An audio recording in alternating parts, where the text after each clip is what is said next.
Hello friends, welcome to All India Civil Services Coaching Center YouTube channel. UPSC Prelims 2026காக prepare ஆகிட்டு இருக்கக்கூடிய கேண்டிடேட்ஸ்க்கு நான் முதல்வன் போட்டித் தேர்வுகள் பிரிவும் all India civil services coaching centre இணைஞ்சு விஷன் 1000 மிஷன் 100 2.0 அப்படின்ற இனிஷியேட்டிவ்ஸை கண்டக்ட் பண்ணிட்டு வரோம். ஸோ இந்த இனிஷியேட்டிவ் படி ஒவ்வொரு வாரமுமே ஒரு பர்டிகுலர் சப்ஜெக்டோடைய பிவைக்யூ லாஸ்ட் 15 இயர்ஸ் ஆஃப் பிவைக்யூஸை எடுத்து அந்த கொஷின்ஸை சால்வ் பண்ணுறதோடு சேர்த்து அதோட ரிலேட்டடான கண்டென்ட்டையும் டிஸ்கஸ் பண்ணிட்டு வரோம். ஸோ அதனுடைய கண்டினியூவேஷனாக இப்போ நம்ம என்விரான்மெண்ட் டெஸ்ட் 2 உடைய டாபிக்ஸை கவர் பண்ணிட்டு வரோம். இதில் ஏற்கனவே 2 வீடியோ முடிச்சாச்சு. இது 3வது வீடியோ. ஓகேவா? ஸோ இந்த பர்டிகுலர் வீடியோவில் நம்ம கொஷின்ஸ் வழியாக நம்ம டிஸ்கஸ் பண்ணலாம். ரைட்டா?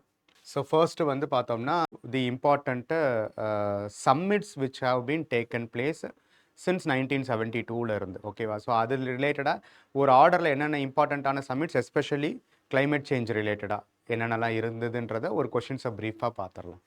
இப்போ 2010 கேட்ட இந்த question just it sex the conceptual understanding of sustainable development. So sustainable development is described as the development that meets the needs of the present without compromising the ability of future generations to meet their own needs. In this perspective, inherently the concept of sustainable development is intertwined with which of the following concepts. Okay, so இப்போ கொடுக்கப்பட்டிருக்கக்கூடிய 4 ஆப்ஷன்ஸில் எது இன் டிஃபால்ட்டாகவே sustainable டெவலப்மெண்ட்டுன்ற கான்செப்டோடு ஒத்து போகக்கூடிய ஆப்ஷன்ஸாக இருக்குதுன்றது just இது ஒரு understanding சென்ட்ரிக்கில் கேட்டிருக்காங்க. But நம்மளுடைய எல்லா இனிஷியேட்டிவ்ஸுமே அதனோட கோர் பிரின்சிபல் என்ன தான் இருக்கும்? சஸ்டைனபிள் டெவலப்மெண்ட் தான். ஏன் சஸ்டைனபிள் டெவலப்மெண்ட்டுன்றது இன்னெவிட்டபிள்.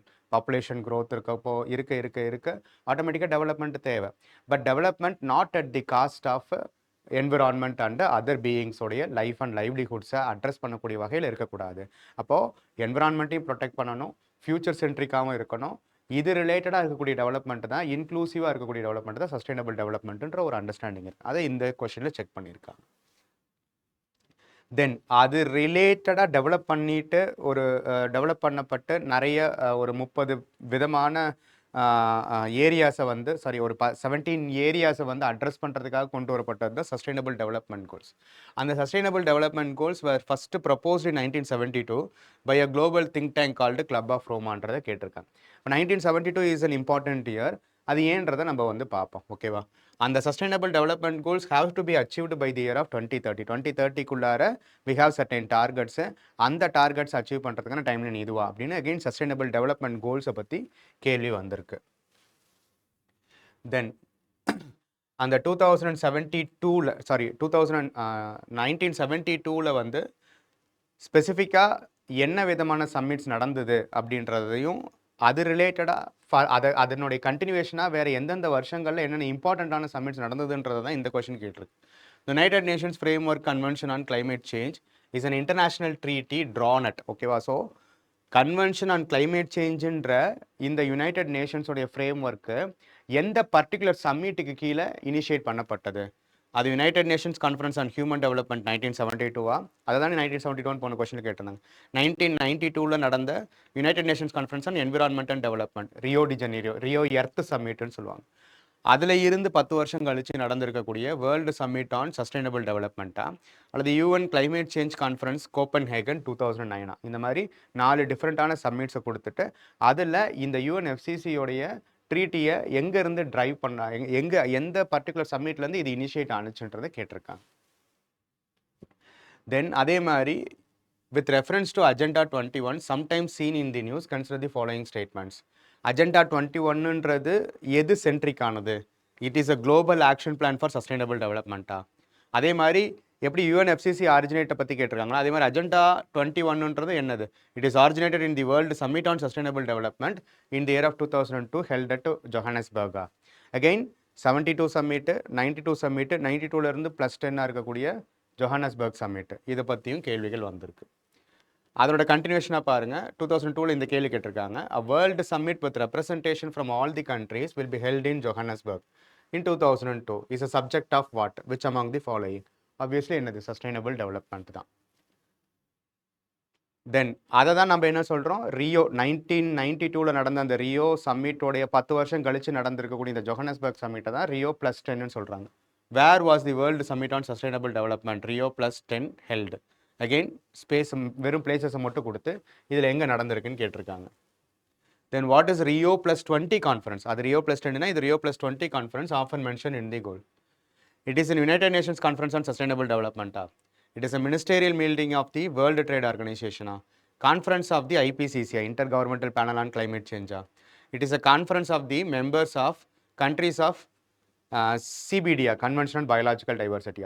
இப்போ Convention of Biological Diversity, Intergovernmental Panel on Climate Change, then வந்துட்டு ஸ்டாக்ஹோம் கான்ஃபரன்ஸு, ஜொஹானஸ்பர்க் சம்மிட்டு, இந்த மாதிரியான வார்த்தைகள் எல்லாமே இது வரைக்கும் நம்ம கொஷின்ஸில் பார்த்துருக்கோம். ஓகேவா? அப்போ ரியோ +20ன்றது இதில் எதை குறிக்கிறது அப்படின்றத கேட்டிருக்காங்க.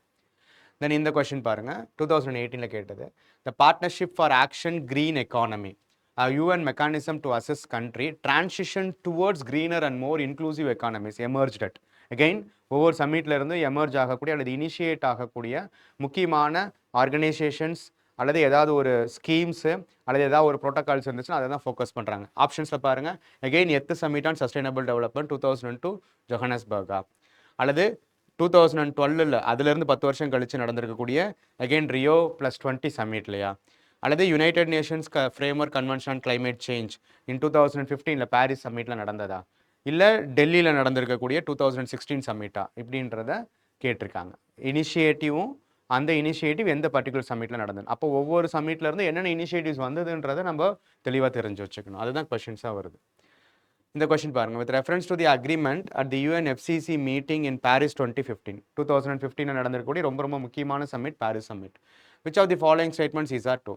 The agreement was signed by all the member countries of the UN and will go into effect in 2017ன்றதை கேட்டிருக்காங்க. இதனுடைய பர்பஸே என்னது? குளோபல் வார்மிங் வந்து எக்ஸிட் ஆக நம்ம இதுக்கு முன்னாடிலாம் பார்த்துருந்தோம். எக்ஸஸ் ஆஃப் கார்பன் டை ஆக்சைடோ அல்லது கிரீன் ஹவுஸ் கேஸஸோ வெளியில் எமிட் ஆக it would result in global warming. Global warming will further resulted in climate change, and climate change will further resulted in numerous disasters like acid rain, ocean acidification, then வந்து tsunami, அவலான்ச்சஸ், தென் வந்துட்டு floods, erotic monsoons, இந்த மாதிரி நிறைய negative effects இருக்குது. அப்போ ஓவராலாகவே நம்மளுடைய global வார்மிங்கோடைய இன்க்ரீஸை வந்து குறைக்கணும்னா நம்ம மெஷரபிள் வேல்யூவில் எமிட் பண்ணக்கூடிய க்ரீன் ஹவுஸ் கேஸஸை அளவுக்கு அதிகமாக இல்லாமல் நம்ம குறைக்க தான் we will attain a sustainable development by addressing the increasing டெம்பரேச்சர்ன்றதை தான் இந்த பாரிஸ் சம்மிட்டில் ரொம்ப ரொம்ப முக்கியமாக ஃபோக்கஸ் பண்ணியிருப்பாங்க.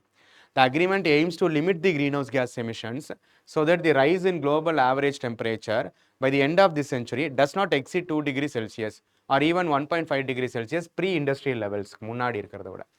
அதே மாதிரி இதில் தேர்ட் ஸ்டேட்மெண்ட் என்ன சொல்லியிருக்காங்க பாருங்கள், developed countries acknowledged their historical responsibility in global warming and committed to donate $1,000 billion in a year from 2020 to help developing countries to cope with climate change. ஏன்னா டெவலப்டு கண்ட்ரீஸ்ன்றது தான் ஹிஸ்டாரிக்கலாக வந்து பார்த்தோம்னா நிறைய இண்டஸ்ட்ரீஸும் தெர்மல் பவர் பிளான்ட்ஸையும் யூஸ் பண்ணியிருக்காங்க. அப்போ obviously they would have resulted in the enormous increasing of green house gases emissions. ஓகேவா? ஸோ CO2 எமிஷன்ஸ்லேயே நம்ம குளோபல் ரேங்கிங்லேயே சைனா ஃபஸ்ட்டு, ரெண்டாவது USA-வும், மூணாவது இந்தியா இருக்குதுன்னு நம்ம பார்த்துருந்தோம். ஓகேவா? அப்போ அதை அட்ரஸ் பண்ணுறதுக்கான அக்னாலேஜ்மெண்ட்டாக எவ்வளோ டாலர்ஸை டெவலப்டு கண்ட்ரி ஒத்துருக்காங்களா ஒத்துக்கலையா, அது எந்த அமௌண்ட்டுன்றதை கேட்டிருக்காங்க. தென் intended nationally determined contributions is sometimes seen in the news is in the context of, இது வந்து பேர்லேயே பாருங்கள், intended nationally determined contributions. அப்போ ஒவ்வொரு கண்ட்ரியும் அவங்களுக்கு ஏற்ற மாதிரி அவங்களால எவ்வளோ அளவுக்கு, ஏன்னா இது வந்து குளோபல் இஷ்யூ. அப்போ குளோபலாக இருக்கக்கூடிய எல்லா கண்ட்ரீஸும் they by themselves has to provide a டார்கெட்டை, அந்த டார்கெட் படி அட்ரஸ் பண்ண முடியுமா எமிஷன்ஸ் அப்படின்றத தான் இந்த கொஸ்டினும் செக் பண்ணியிருக்கு. ஓகேவா? இப்போ இந்த கொஸ்டின் பாருங்கள், CAPF 2024 கேட்டது. இந்த COP United Nations framework convention and climate சேஞ்சோடைய சம்மிட்ஸ் வந்து அதனுடைய மெம்பர்ஸாக இருக்கிறவங்க எல்லாருமே சேர்ந்து நம்ம குளோபலாக என்னென்ன மாதிரியான அக்ரிமெண்ட்டுக்கு போகலாம், எந்த மாதிரியான எமிஷன் ரிடக்ஷன் டார்கெட்ஸ் அச்சீவ் பண்ணலாம், அதுக்கு யார் யாருக்கு என்னென்ன ரெஸ்பான்சிபிலிட்டிஸ் இருக்குதுன்ட்டு இந்த சம்மிட்ஸ் மூலியமாக தான் அவங்க டிஸ்கஸ் பண்ணி குளோபல் ஃப்ரேம்வொர்க் வந்து நடந்துட்டு வரும். அப்படி நடக்கிறது தான் கான்ஃபரன்ஸ் ஆஃப் பார்ட்டிஸ்ன்னு சொல்லுவாங்க. அப்படி கான்ஃபரன்ஸ் ஆஃப் பார்ட்டிஸ் 26, 27, 28, 29 ரீசெண்டாக நடந்த இந்த 4 கான்ஃபரன்ஸ் ஆஃப் பார்ட்டிஸும் எந்தெந்த கண்ட்ரியில் நடந்ததுன்னு ஜஸ்ட் மேட்ச் த ஃபாலோயிங்கில் கேட்டிருக்காங்க. ஓகேவா? தென் அதுலேயே இருக்கக்கூடிய COP 28 மட்டும் எங்கே பர்டிகுலராக நடந்திருக்குன்றத CISF 24 கேட்டிருக்காங்க. ரைட்டா? தென் அடுத்தது அதே COP 28ல which one among the following statements with regard to United Nations Climate Change Conference is not correctன்றதை கேட்டிருக்காங்க. கொடுக்கப்பட்டிருக்கக்கூடிய 4 ஆப்ஷன்ஸில் எது COP 28க்கு சம்மந்தப்பட்டது இல்லைன்றதை கேட்டிருக்காங்க அல்லது நாட் கரெக்ட்ன்றதை கேட்டிருக்காங்க. திரும்ப COP 28ல which one of the following resolutions in the final agreement reached at the COP 28 is associated with the target of achieving net zero. net zeroனா என்னது? நம்ம emit பண்ணக்கூடிய கார்பன்ஸுக்கான சோர்சஸாக இருக்கக்கூடிய விஷயங்கள் எல்லாத்தையுமே குறைக்கணும். அதுக்கு ஈக்குவலண்ட்டாக நம்ம கார்பனை சீக்வஸ்டர் பண்ணணும். கார்பனை ஒன்று கேப்சர் பண்ணணும், யூட்டிலைஸ் பண்ணணும், சீக்வஸ்டர் பண்ணணும். In no way it has to be emitted into the environment. அப்போ ரெண்டுமே பேலன்ஸ் ஆகி ஜீரோ லெவலுக்கு வந்துச்சுன்னா அதுதான் நெட் ஜீரோ எமிஷன் நம்ம சொல்லுவோம். அந்த மாதிரி எல்லாருமே குளோபல் கண்ட்ரிஸ் எல்லாருமே 2050க்குள்ளார நெட் ஜீரோ எமிஷன்ஸை டார்கெட்டை நோக்கி நம்ம வந்து ஃபோக்கஸ் பண்ணலாம். அது ரிலேட்டடாக தான் ஆல்டர்னேட்டிவ் ஃபியூவல்ஸ் எல்லாம் என்னென்ன நம்ம க்ரீன் ஹைட்ரஜன் பயோஃபியூவல்ஸ் எல்லாமே நம்ம போன செஷன்ஸில் டிஸ்கஸ் பண்ணியிருந்தோம். அதே மாதிரி ரெனியூவபிள் எனர்ஜி பக்கம் ஷிஃப்ட் ஆகணும். தென் வந்துட்டு எமிஷன்ஸ்னால வரக்கூடிய thermal power plans and other fossil fuels ரிலேட்டடான எமிஷன்ஸை வர்றதுக்கு டெக்னாலஜிக்கலாக என்னென்ன விஷயங்கள் நம்ம அட்ரஸ் பண்ணணுன்றதையும் நம்ம பார்த்துருக்கோம். பட் இது எல்லாத்தையுமே நம்ம வந்து எந்த கோலோடு நோக்கி நம்ம வந்து அட்ரஸ் பண்ணணுன்றதை தான் ஒவ்வொரு கான்ஃபரன்ஸ் ஆஃப் பார்ட்டிஸ்லையுமே இவங்க டிஸ்கஸ் பண்ணி ஃபைனலைஸ் பண்ணுவாங்க. ஓகேவா? அதே COP 28 வச்சு CGS 2024 என்ன கேள்வி கேட்டிருக்காங்கன்னு பாருங்கள். அதில் கிரியேட் பண்ணியிருக்கக்கூடிய ஒன் ஆஃப் தி இனிஷியேட்டிவ்ஸ். இந்த மாதிரி ஒவ்வொரு சம்மிட்டுமே ரொம்ப ரொம்ப முக்கியம். இப்போ 28 வரைக்கும் தான் UPSCயில் கேட்டிருக்காங்க. பட் அதுக்கப்புறம் 2 சம்மிட் நடந்துச்சு. COP 29 நடந்துச்சு, 30 நடந்துச்சு. ஸோ அது ரெண்டை பற்றி நம்ம டீட்டெயில்டாக பார்ப்போம். It is a global campaign for raising consciousness about the water crisis. பேர்லேயே இருக்குது ரீஹைட்ரேட்டிங் தி எர்த். அப்போ அது வாட்டர் கிரைசிஸ் சம்மந்தப்பட்டதாக தான் இருக்கலாம், நம்ம ஈஸியாக கெஸ் பண்ணலாம். It is an impact-driven campaign that highlights the achievements at key global events such as COP 28லேயே அது நடந்திருக்கா. It is a campaign undertaken by a philanthropic organization Football for Peace அப்படின்றது கேட்டிருக்காங்க. Again COP 28ஓட சம்மந்தப்பட்ட வேற ஒரு இனிஷியேட்டிவ்ஸையும் கேட்டிருக்காங்க. இது 2025ல UPSC சிவில் சர்வீசஸில் கேட்ட இந்த வருஷத்துக்கு கேட்ட கொஸ்டின் பாருங்க. அதே at this 28th COP United Nations climate change கான்ஃபரன்ஸில் India refrained from signing the declaration on climate and health. So declaration on climate and ஹெல்த்தை வந்துட்டு இந்தியா சைன் பண்ணாமல் ரிஃப்ரைன் பண்ணிடுச்சு. இந்த மாதிரி இதில் ஃபர்ஸ்ட் ஸ்டேட்மெண்ட் கரெக்டாக கொடுத்துருவாங்க. அதுக்கு காரணமாக 2வது 3வது இருக்குதான்றதை இந்த ஃபார்வர்ட்டை நம்ம செக் பண்ணணும். ஸோ இந்த COP 28 declaration on climate and health is a binding declaration and if signed it becomes mandatory to decarbonize the health sector. அப்போ ஹெல்த் செக்டார் ரிலேட்டடாக இருக்கக்கூடிய எந்த விதமான இப்போ ஹெல்த் செக்டாரில் இன்னொரு முக்கியமான விஷயம் என்னது, ஹெல்த் செக்டாரில் கூலிங் ஃபெசிலிட்டிஸ் தேவை. அப்போ கூலிங் ஃபெசிலிட்டிஸ்னால் ஆட்டோமேட்டிக்கலி நம்ம ஏர் கண்டிஷனிங் விஷயங்களுக்கு போகிறோம்னா அது வந்து ஆட்டோமேட்டிக்காகவே it could resulted in emissions of green house கேஸஸா, ஓகேவா, க்ரீன் ஹவுஸ் கேஸஸா அல்லது அதர் பொல்யூட்டன்ஸ்க்கும் காரணமாக இருக்கலாம். அதே மாதிரி ஹெல்த் செக்டாரோட ரிலேட்டடாக இருக்கக்கூடிய எல்லா விதமான கார்பன் எமிஷன் மெக்கானிசத்தையும் நம்மளால் குறைக்க முடியாது. ஸோ அதுதான் காரணமான்றதை கேட்டிருக்காங்க. அதே மாதிரி if India's health sector is decarbonized, the resilience of its healthcare systems may be compromised. So இந்த 2 ஸ்டேட்மெண்ட்டும் கரெக்டாக இந்த ஸ்டேட் என்ன ரீசனால் இந்தியா ரிஃபைன் ஆகிருக்குன்றதை கேட்டிருக்காங்க. அகெயின் COP 28 வச்சு தான். ஓகேவா? ஸோ இப்போது இது எல்லாத்தையுமே நம்ம வந்து இப்போ 72லேருந்து இப்போ 2025ல் நடந்தது தான் COP 30. ஓகேவா? 2025 நவம்பர் மாதத்தில் தான் பெலம் இன் பிரேசிலில் தான் லாஸ்ட்டாக ரீசெண்டாக நடந்திருக்கக்கூடிய கான்ஃபரன்ஸ் ஆஃப் பார்ட்டி 30 நடந்திருக்கு. அது வரைக்கும் இருக்கக்கூடிய முக்கியமான சம்மிட்ஸோடைய டைம்லைனும் அதில் இருக்கக்கூடிய இம்பார்ட்டண்டான காம்பனன்ஸை மட்டும் நம்ம ஜஸ்ட்டு ஒரு ப்ரீஃபிங்காக பார்த்துடலாம். ஓகேவா? இப்போ வந்து பார்த்தோம்னா இப்போ 1972ல் இருந்தே இந்த இனிஷியேட்டிவ்ஸ் ரொம்ப ரொம்ப முக்கியம். இப்போ ஃபஸ்ட்டு வந்து பார்த்தோம்னா என்னது, 1972ல் தான் ஃபஸ்ட்டு ஸ்டாக்ஹோம் கான்ஃபரன்ஸ் நடந்திருக்கு. ஓகேவா? ஸ்டாக்ஹோம் கன்வென்ஷன் வேறு, ஸ்டாக்ஹோம் கான்ஃபரன்ஸ் வேறு. இந்த ஸ்டாக்ஹோம் கான்ஃபரன்ஸ் தான் என்னது, UN conference on human development, first major environmental கான்ஃபரன்ஸாக நடந்திருக்கு. இந்த ஸ்டாக்ஹோம் கான்ஃபரன்ஸில் தான், ஏன்னா இதில் தான் வந்துட்டு ஃபஸ்ட்டு குளோபல் லெவலில் என்விரான்மெண்ட் ரிலேட்டடாக என்னென்ன பிரச்சனைகள் நடந்துகிட்ருக்கு, அப்போ அந்த பிரச்சனைகளை அட்ரஸ் பண்ணணும்னா every part of the world should align together and should address this issue as a global இஷ்யூவை நம்ம பார்க்கணும். அப்படின்றத அட்ரஸ் பண்ணுறதுக்காக தான் ஃபஸ்ட்டு ஸ்டாக்ஹோமில் இந்த மேஜர் என்விரான்மெண்டல் கான்ஃபரன்ஸ் நடந்தது. இதனோட ரிசல்டண்ட்டாக தான் யுனைடெட் நேஷன்ஸ் என்விரான்மெண்ட் UNEP கிரியேஷனுமே நமக்கு நடந்திருக்கு. ஓகேவா? கிட்டத்தட்ட இந்த வருஷத்துல தான் நமக்கு என்ன நம்மளுடைய wildlife protection act of 1972 இந்தியாவில் ஃபார்ம் பண்ணியிருப்பாங்க. அந்த ஆக்டோடைய ப்ரொவிஷன்ஸ் என்ன, அந்த ஆக்டுக்கு கீழே என்னென்ன ப்ரொடெக்டட் ஏரியாஸ் வருது, அதில் ரீசெண்டாக நடந்திருக்கக்கூடிய அமெண்ட்மெண்ட் என்னன்றது எல்லாமே நம்ம போன செஷன்ஸில் பார்த்துருந்தோம். ஓகேவா? ஸோ அப்படி 1972 நடந்திருக்கக்கூடிய ஃபஸ்ட்டு கான்ஃபரன்ஸ் தான் ஸ்டாக்ஹோம் கான்ஃபரன்ஸ். ஓகேவா? ஸோ மேஜர் லெவலில். ஸோ அதில் இருக்கக்கூடிய 2 இம்பார்ட்டண்ட்டான பிரின்சிபல்ஸ் என்னது? Polluter pays principle. இந்த பொல்யூட்டர் பேஸ் பிரின்சிபல்ன்றது ஜெனரலாக என்ன சொல்லுவாங்க, யாரெல்லாம் பொல்யூஷன்ஸுக்கான சோர்ஸஸாக இருக்காங்களோ they have to take up the responsibility and address in one form or another form. ஒன்று டெக்னாலஜிக்கல் அப்கிரேடேஷனாக இருக்கட்டும், அல்லது அந்த எமிஷன் ரிடக்ஷன்ஸை குறைக்கிறதா இருக்கட்டும், அல்லது அந்த எமிஷன்ஸுக்கு காம்பன்சேட் பண்ணக்கூடிய வகையில் ஆல்டர்னேட்டிவ் விஷயங்கள் எதுவாவது ஒரு வகையில் அது பண்ணணும் அப்படின்னு சொல்லக்கூடியது அந்த பொல்யூட்டர் பேஸ் பிரின்சிபல்ஸ்ன்றது. அப்போ இந்த இடத்துல என்னது, சில விஷயங்கள் இன்னெவிட்டபிளாக இருக்கும். இன்னெவிட்டபிளாக இருக்கிறதுனால that good resulted in pollution. அப்போ அந்த பொல்யூஷன் வருதுன்றதுக்கு இன்னெவிட்டபிளாக இருக்கிறதுனால பொல்யூஷன் அக்செப்ட் பண்ணிக்கலாமான்னா கிடையாது. அந்த பொல்யூஷன் அட்ரஸ் பண்ணுறதுக்கும் there has to be some mechanism. சில ஏரியாஸில் we can identify that there are certain levels beyond which the emission should not happen. அந்த emission நடந்துச்சுன்னா we may have a greater threat. So அப்போ அந்த மாதிரி ப்ரிகாஷனரியாக causative ஆஸ்பெக்ட்ஸில் முன்கூட்டியே address பண்ணக்கூடிய விஷயங்களை பற்றியும் இந்த கான்ஃபரன்ஸில் டீட்டெயில்டாக பேசப்பட்டது. எமிட்டர்ஸ் சைடில் இருந்து பொல்யூஷனை அட்ரஸ் பண்ணுறதுக்கான பிரின்சிபல்ஸை பற்றியும் பேசப்பட்டுச்சு. ஸோ அதுதான் principles of polluter pays and precautionary principles have emerged out of this conference, because if there are no mechanisms to address the emissions and pollutions, no one will be obligating to do that. So எப்படி ஒவ்வொரு கண்ட்ரியையும் rule பண்ணுறதுக்கு ஒரு constitution base பண்ணப்பட்ட லாவை function பண்ணக்கூடிய executives இருக்காங்களோ, அந்த மாதிரி global லெவலில் இருக்கக்கூடிய இம்பார்ட்டண்ட்டான கன்வென்ஷன்ஸ் அண்ட் விஷயங்களை நடத்துறது வந்து யுனைடெட் நேஷன்ஸ் தான். அந்த யுனைடெட் நேஷன்ஸுக்கு கீழே நடத்தப்பட்ட கான்ஃபரன்ஸ் தான் இது. ஓகேவா? தென் அடுத்தது வந்துட்டு சஸ்டைனபிள் டெவலப்மெண்ட்ன்ற கான்செப்டை சுற்றி யூபிஎஸ்சி நிறைய முறை கேட்டிருந்தாங்களா? அப்படி அந்த டேர்ம் சஸ்டைனபிள் டெவலப்மெண்ட்ன்றது அவர் காமன் ஃபியூச்சர்ன்ற தீமில் நடத்தப்பட்ட பிரண்ட்லண்ட் ரிப்போர்ட்டில் தான் ஃபஸ்ட்டு சொல்லப்பட்டுச்சு. ஓகேவா? So coined the term sustainable development. The idea of sustainable development may be there even before, but அந்த டேர்ம் சஸ்டைனபிள் டெவலப்மெண்ட்ன்ற டேர்மை கொண்டு வந்த அதை வந்து அறிமுகப்படுத்தின ரிப்போர்ட் எதுன்னு கேட்டோம்னா பிரண்ட்லண்ட் ரிப்போர்ட்டு. அதோட தீம் என்னன்னா அவர் காமன் ஃபியூச்சர். ஏன்னா இங்கே எல்லாருமே சேர்ந்து ஒன்றா வாழ்ந்தால் மட்டும், ஒன்றா சஸ்டைனபிளான இன்க்ளூசிவாகவும் ஃபியூச்சருடைய லைஃப்ஸ் அண்ட் லைவ்லிஹுட்ஸ் பாதிக்காத வகையிலையும் இருக்கக்கூடிய டெவலப்மெண்ட்டை தான் நம்ம வந்து சஸ்டைனபிள் டெவலப்மெண்ட்னு சொல்லியிருந்தோம். ஓகேவா?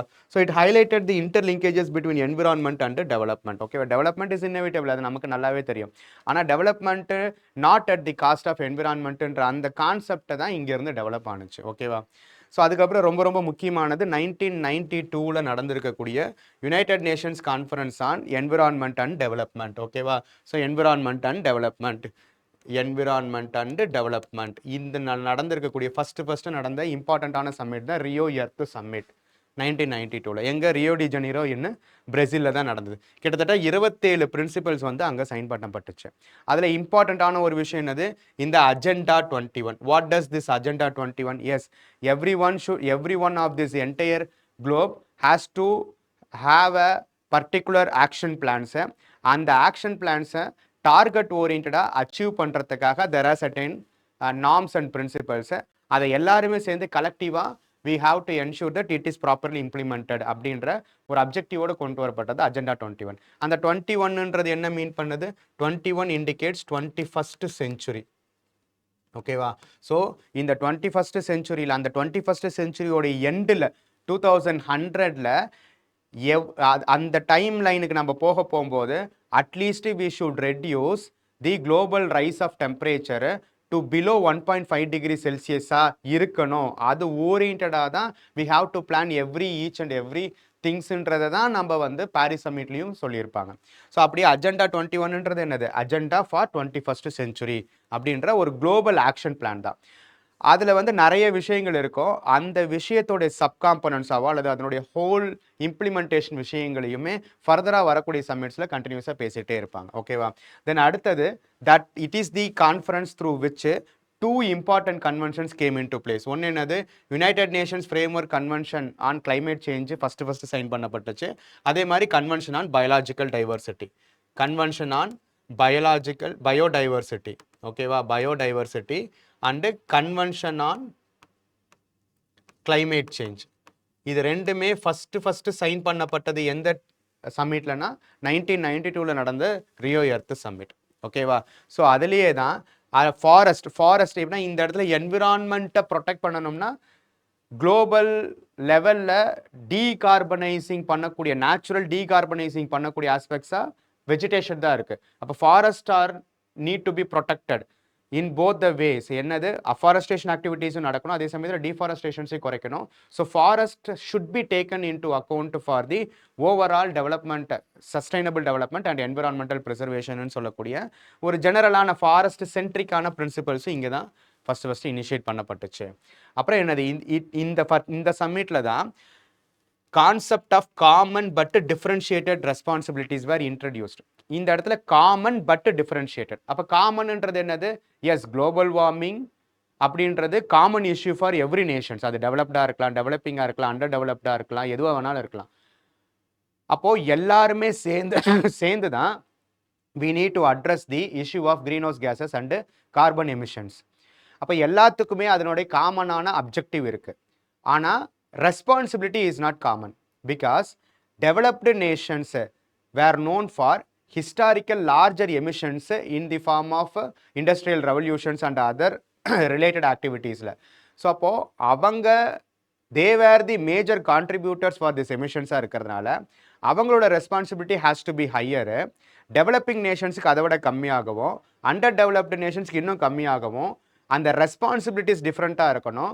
பட்டு ஓவராலாக இருக்கக்கூடிய அப்ஜெக்டிவ் ஒன்றா இருக்கணும் அப்படின்னு சொல்லக்கூடிய காமன் பட் டிஃப்ரென்ஷியேட்டட் ரெஸ்பான்சிபிலிட்டிஸ் என்ற கான்செப்டை ஃபஸ்ட்டு இன்ட்ரடியூஸ் பண்ணப்பட்டதும் 1992 ரியோ எர்த் சம்மிட் தான். அப்போ இந்த சின்ன ஃபேக்ட்ஸ்லாம் ரொம்ப ரொம்ப முக்கியம். ஓகேவா, ஸோ அதனுடைய கண்டினியூவேஷனாக நமக்கு United Nations convention to combat desertification UNCCDயும் 1994 இம்ப்ளிமெண்ட் பண்ணப்பட்டுச்சு. ஸோ இது one of the first legally binding treaty to halt desertification. So desertification is a process. ஓகேவா, ஸோ அது வந்து நேச்சுரலாக நடக்கிறத தாண்டி அரிடிட்டினாலேயோ எராட்டிக் மான்சூன்னாலேயோ ரெயின்ஃபாலை ப்ராப்பரான வேல ப்ரிசர்வ் பண்ணாததுனாலேயோ லேண்ட் டீக்ரடேஷனாலேயோ ஒரு நார்மலாக இருக்கக்கூடிய land when turns it into arid and finally developing into the concept of deserts இருக்கக்கூடிய அந்த ப்ராசஸை we need to address அப்படின்னு சொல்லக்கூடியது தான் United Nations Convention on Combating Desertification. It is a legally binding treaty focused on sustainable land management, especially in the regions of Africa and Asia. Because Africa and Asia we know that அந்த Sahara regions, Arabian regions, Thar desert regions வரைக்கும் it is an extension of desertified regions because of subtropical high pressure belts on that particular latitude. அதே மாதிரி கான்டினென்டாலிட்டி, இது எல்லாமே நம்ம வந்து why hot deserts are placed between the tropical regions that too on the western sides of the other continents என்றதையும் நம்ம ஜாகிரஃபியில் பார்த்துருந்தோம். ஓகேவா, ஸோ அது அந்த கான்ஃபரன்ஸும் 1994 கொண்டு வரப்பட்டது. இந்த 1992 இருந்து ஒரு 5 வருஷம் கழிச்சு அகெயின் நியூயார்க்கில் வந்து எர்த் சம்மிட், அதாவது ரியோ +5, இது ஒரு மைனர் லெவல் தான். இதில் பெருசாக எந்த புது இனிஷியேட்டிவ்ஸ் எடுக்கல. பட் என்ன பண்ண ஆரம்பிச்சிங்கன்னா ரெவியூடு தி அஜெண்டா 21 இம்ப்ளிமெண்டேஷன்ஸ். ஏன்னா இங்கே அஜெண்டா 21 படி we have numerous global action plans இருக்குல்ல, அந்த ஆக்ஷன் பிளான்ஸ் எல்லாம் இம்ப்ளிமெண்டேஷன் ஸ்டேஜஸ் எந்த அளவுக்கு இருக்குதுன்ற ஒரு ரெவியூ மட்டும் தான் நடந்தது. ஓகேவா, ஸோ இது கலெக்டிவா சஸ்டைனபிள் டெவலப்மெண்ட் ஓரியன்டா இருக்கிறதுனால it emphasized poverty eradication, energy and sustainable consumptions, இது எல்லாத்த பற்றியும் பேசுச்சு. ஓகேவா, தென் அடுத்தது இதிலிருந்து கண்டினியூ ஆகக்கூடிய இந்த 1997 இன்னொரு ஒரு இம்பார்ட்டண்ட்டான ப்ரோட்டோகால் COP3 வந்தது, கான்ஃபரன்ஸ் ஆஃப் பார்ட்டிஸ் 3rd செஷன்ஸில் வந்தது. எதுன்னு கேட்டோம்னா கியோட்டோ ப்ரோட்டோகால். ரொம்ப ரொம்ப ரொம்ப முக்கியமானது. ஓகேவா, அப்போ இந்த கியோட்டோ ப்ரோட்டோகால்ன்றது என்னது? It is addressing the reduction of greenhouse gas emissions. ஓகேவா, எல்லா விதமான கிளைமேட் சேஞ்ச் ரிலேட்டடான ஆக்டிவிட்டீஸுக்குமே ரொம்ப ரொம்ப ப்ரைமரி ரீசன்ஸாக இருக்கிறது கார்பன் எமிஷன்ஸ். அப்போ அந்த கார்பன் எமிஷன்ஸ் அல்லது அதர் க்ரீன்ஹவுஸ் கேஸ் எமிஷன்ஸை எவ்வளோக்கு குறைக்க முடியுமோ அதை குறைச்சி ஆகணுன்ற ஒரு லீகலி பைண்டிங் காம்போனண்ட்டாக கொண்டு வரப்பட்ட ஒரு யூனிவர்சல் ப்ரோட்டோகால் தான் Kyoto protocol. It has binding emission reduction targets for a developed countries. ஓகேவா, இது பைண்டிங் ஃபார் எவ்ரி ஒன்னா அல்லது பைண்டிங் ஃபார் டெவலப்டு மட்டான்றதையும் தெளிவாக தெரிஞ்சுக்கணும். It is not binding for every Nations. அதுதான் ஏன்னா நம்ம 1992லேயே காமன் பட் டிஃபரன்ஷியேட்டட் ரெஸ்பான்சிபிலிட்டின்னு சொல்லிட்டோம். அப்போ டிஃபரன்ஷியேட்டட் ரெஸ்பான்சிபிலிட்டியில் ஹையஸ்ட் ரெஸ்பான்சிபிலிட்டி யாருக்கு இருக்கணும்? டெவலப்டு நேஷன்ஸ்க்கு தான். அப்போ அந்த டெவலப்டு நேஷன்ஸ் தான் அனெக்ஸ் 1 நேஷன்ஸ்னு சொல்லுவாங்க. இந்த developed Nations has to have a binding agreement that they should follow emission reductions targets அப்படின்ற இந்த ப்ரோட்டோக்காலை வந்து கொண்டு வந்தாங்க. ஸோ அதை அட்ரஸ் பண்ணுறதுக்காக இப்போ நம்ம வந்து நெட் ஜீரோன்ற ஒரு கான்செப்டை கொஷனில் பார்த்தோமா. ஸோ ஒரு சைடு எமிட் பண்ணுறோம், இன்னொரு சைடு அந்த எமிட் பண்ணுறத குறைக்கிறதுக்காக இன்னொருத்தர் எமிட் பண்ணக்கூடிய ஒன்று நம்மளே எமிஷனை குறைக்கணும், இல்லைனா இன்னொருத்தர் எமிஷன் பண்ணிட்டு இருக்காருன்னா அதை குறைக்கணும், இல்லைனா எமிஷன் நடக்கிறதுக்கு ஈக்குவலண்ட்டாக இன்னொரு சைடு காம்பன்சேஷன் பண்ணணும். ஸோ இப்படி numerous ways of addressing the emissions இருக்குது. ஸோ அப்போது it needs several trading mechanisms. அதெல்லாம் இன்னும் கொஞ்சம் டீட்டெயில்டாக பார்க்கலாம். கார்பன் கிரெடிட்ஸ்ன்ற கான்செப்ட் கீழே வரும். ஸோ அந்த மாதிரி ஒரு மார்க்கெட் ஓரியன்டாக கார்பன் எமிஷன் டார்கெட்ஸ் அச்சீவ் பண்ணுறதுக்கு ஒரு ட்ரேடிங் பிளாட்ஃபார்ம்ஸாக கொண்டு வரப்பட்ட 3 விஷயங்களும் இந்த கியோட்டோ புரோட்டோக்காலில் அடங்கியிருக்கு. அதுதான் என்னது? சிடிஎம்னு சொல்லக்கூடிய clean development mechanism, joint implementations and emission tradings. இந்த மாதிரி 3 மெக்கானிசமும் இருக்குது. இந்த 3 பற்றியும் டீட்டெயில்டாக நம்ம ஃபர்தராக பார்க்கலாம். ஓகேவா? இப்போதைக்கு இது எதோட சம்மந்தப்பட்டதுன்னு மட்டும் பார்த்துக்கோங்க. சிடிஎம்ன்றது என்னது? Clean development mechanism. ஓகேவா? அப்போ அந்த 1992 சம்மிட்டில் இருந்து 10 வருஷம் கழிச்சு கரெக்டாக நடந்தது தான் என்னது? Johannesburg summit. அதனால தான் ரியோ +10 ஜோஹானஸ்பர்க்ல world summit on sustainable development. ஓகேவா? ஸோ இதில் தான் emphasized integrated approach linking environment and எக்கானமியை இன்னும் கொஞ்சம் ஹையராக ஃபோக்கஸ் பண்ண ஆரம்பித்தாங்க. இது வந்து ஓவராலாகவே எல்லாமே என்னது? Water, energy, health, agriculture and biodiversity இது எல்லாத்தையுமே ப்ரையாரிட்டைஸ் பண்ணி ஓவராலாகவே நம்ம டெவலப்மெண்ட் ஆகணும்னா இது எல்லாத்தையுமே ப்ரொடெக்ட் பண்ணணும், ப்ரிசர்வ் பண்ணணும். அது டீக்ரேட் ஆகாத வகையில் we have to provide alternative சொல்யூஷன்ஸ்னு சொல்லக்கூடிய ஒரு larger form of sustainable development வந்து ரியோ +10 ஜோஹானஸ்பர்க்கில் தான் வந்துச்சு. தென் அதில் இருந்து திரும்ப அதாவது 1992லேருந்து 20 வருஷம் கழிச்சு 2012 நடந்தது தான் அதன் United Nations conference on sustainable development ரியோவில் தான் நடந்தது. ஓகேவா? ஸோ அதில் என்ன சொல்லியிருக்காங்க? The future we want outcome report launch the process to develop sustainable development goals. ஓகேவா? ஆனால் கொஸ்டின்ஸ் என்ன கேட்டிருந்தாங்க? 1972 சம்மிட்லேயே சஸ்டைனபிள் டெவலப்மெண்ட் கோல்ஸை பற்றி வந்திருக்கான்றதை கேள்வி கேட்டிருந்தாங்களா? கிடையாது. ஏன்னா சஸ்டைனபிள் டெவலப்மெண்ட் கோல்ஸோட பீரியடே என்னது? 2015 to 2030. அப்போது இந்த மாதிரி ஒரு கோலை செட் பண்ணணும்னா அந்த கோலை செட் பண்ணுறதுக்கான இனிஷியேட்டிவ் ப்ராசஸ் எங்கே ஆரம்பிச்சிச்சுன்னா ரியோ +20 தான் ஆரம்பிச்சுது. ஓகேவா? ஸோ இங்கே இது ஏற்கனவே யுஎன்இபி யுனைடெட் நேஷன்ஸ் என்விரான்மெண்ட் ப்ரோக்ராமுடைய இனிஷியேஷனை ஏன்னா இது இப்போ the scope of United Nations Environment Programme is further elongating and expanding. அப்போ அதை ஸ்ட்ரென்தன் பண்ணணும். அதில் இருந்து லேட்டராக United Nations Environment agencies have been originated. இது எல்லாத்துக்குமே வழிவகுத்த சம்மிட் என்னது? ரியோ +20 சம்மிட் தான். தென் அடுத்தது ரொம்ப ரொம்ப முக்கியமானது. இப்போ இதுலேருந்து கரெக்டாக 10 வருஷத்துக்கு முன்னாடி COP21 29வது சம்மிட்டாக 21வது சம்மிட்டாக நடந்தது தான் பாரிஸ் சம்மிட். அந்த பாரிஸ் கொண்டு வரப்பட்டது தான் பாரிஸ் அக்ரிமெண்ட்.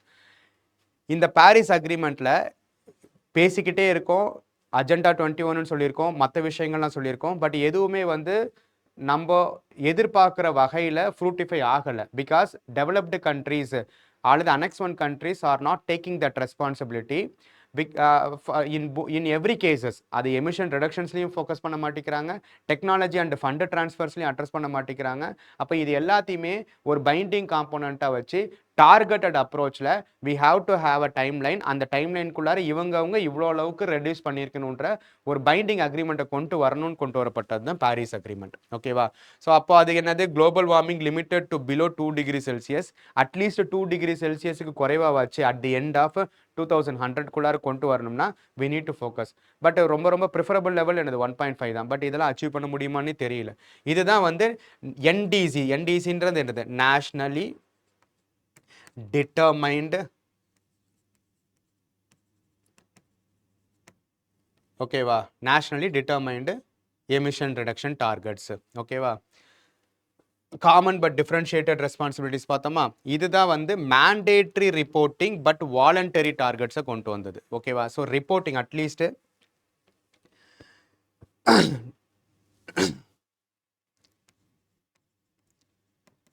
நீங்களே வந்து ஒவ்வொரு நேஷன்ஸுமே, அதாவது டெவலப்டு நேஷன்ஸை ஒரு பக்கம் இருக்கட்டும், it is a collective responsibility நம்ம ஏற்கனவே பார்த்துருக்கோமா. ஸோ அட்லீஸ்ட்டு நீங்கள் ஒவ்வொரு இண்டிவிஜுவல் நேஷன்ஸுமே you should have a voluntary approach towards the reduction targets. So எந்த அளவுக்கு உங்களுடைய எந்த பர்டிகுலர் லெவல்லேருந்து எந்த பர்டிகுலர் டார்கெட்டை நோக்கி you are aiming for the reduction of green house கேஸஸ்ன்றத வாலண்டரியாக நீங்களே ஒரு டார்கெட்டை வச்சுக்கோங்க. அந்த டார்கெட் ரிலேட்டடாக நீங்கள் என்னென்னலாம் பண்ணியிருக்கீங்கன்றதை இந்த சம்மிட்ஸில் எம்பசைஸ் பண்ணுங்க, அதே சமயத்தில் அப்டேட் பண்ணுங்க அப்படின்னு சொல்லக்கூடிய நேஷ்னலி டிட்டர்மைன்டு கமிட்மெண்ட்ஸுன்ற விஷயங்கள் எல்லாம் உருவாக ஆரம்பிச்சது. ஓகேவா? தென் அதே COP 21 பாரிஸ் சம்மிட்டில் தான் நம்ம என்ன சொல்லியிருந்தோம், இந்த நேஷ்னலி டிட்டர்மைன்டு கான்ட்ரிபியூஷன்ஸ். ஓகேவா? ஸோ கமிட்மெண்ட்ஸ் கிடையாது, கான்ட்ரிபியூஷன்ஸ்.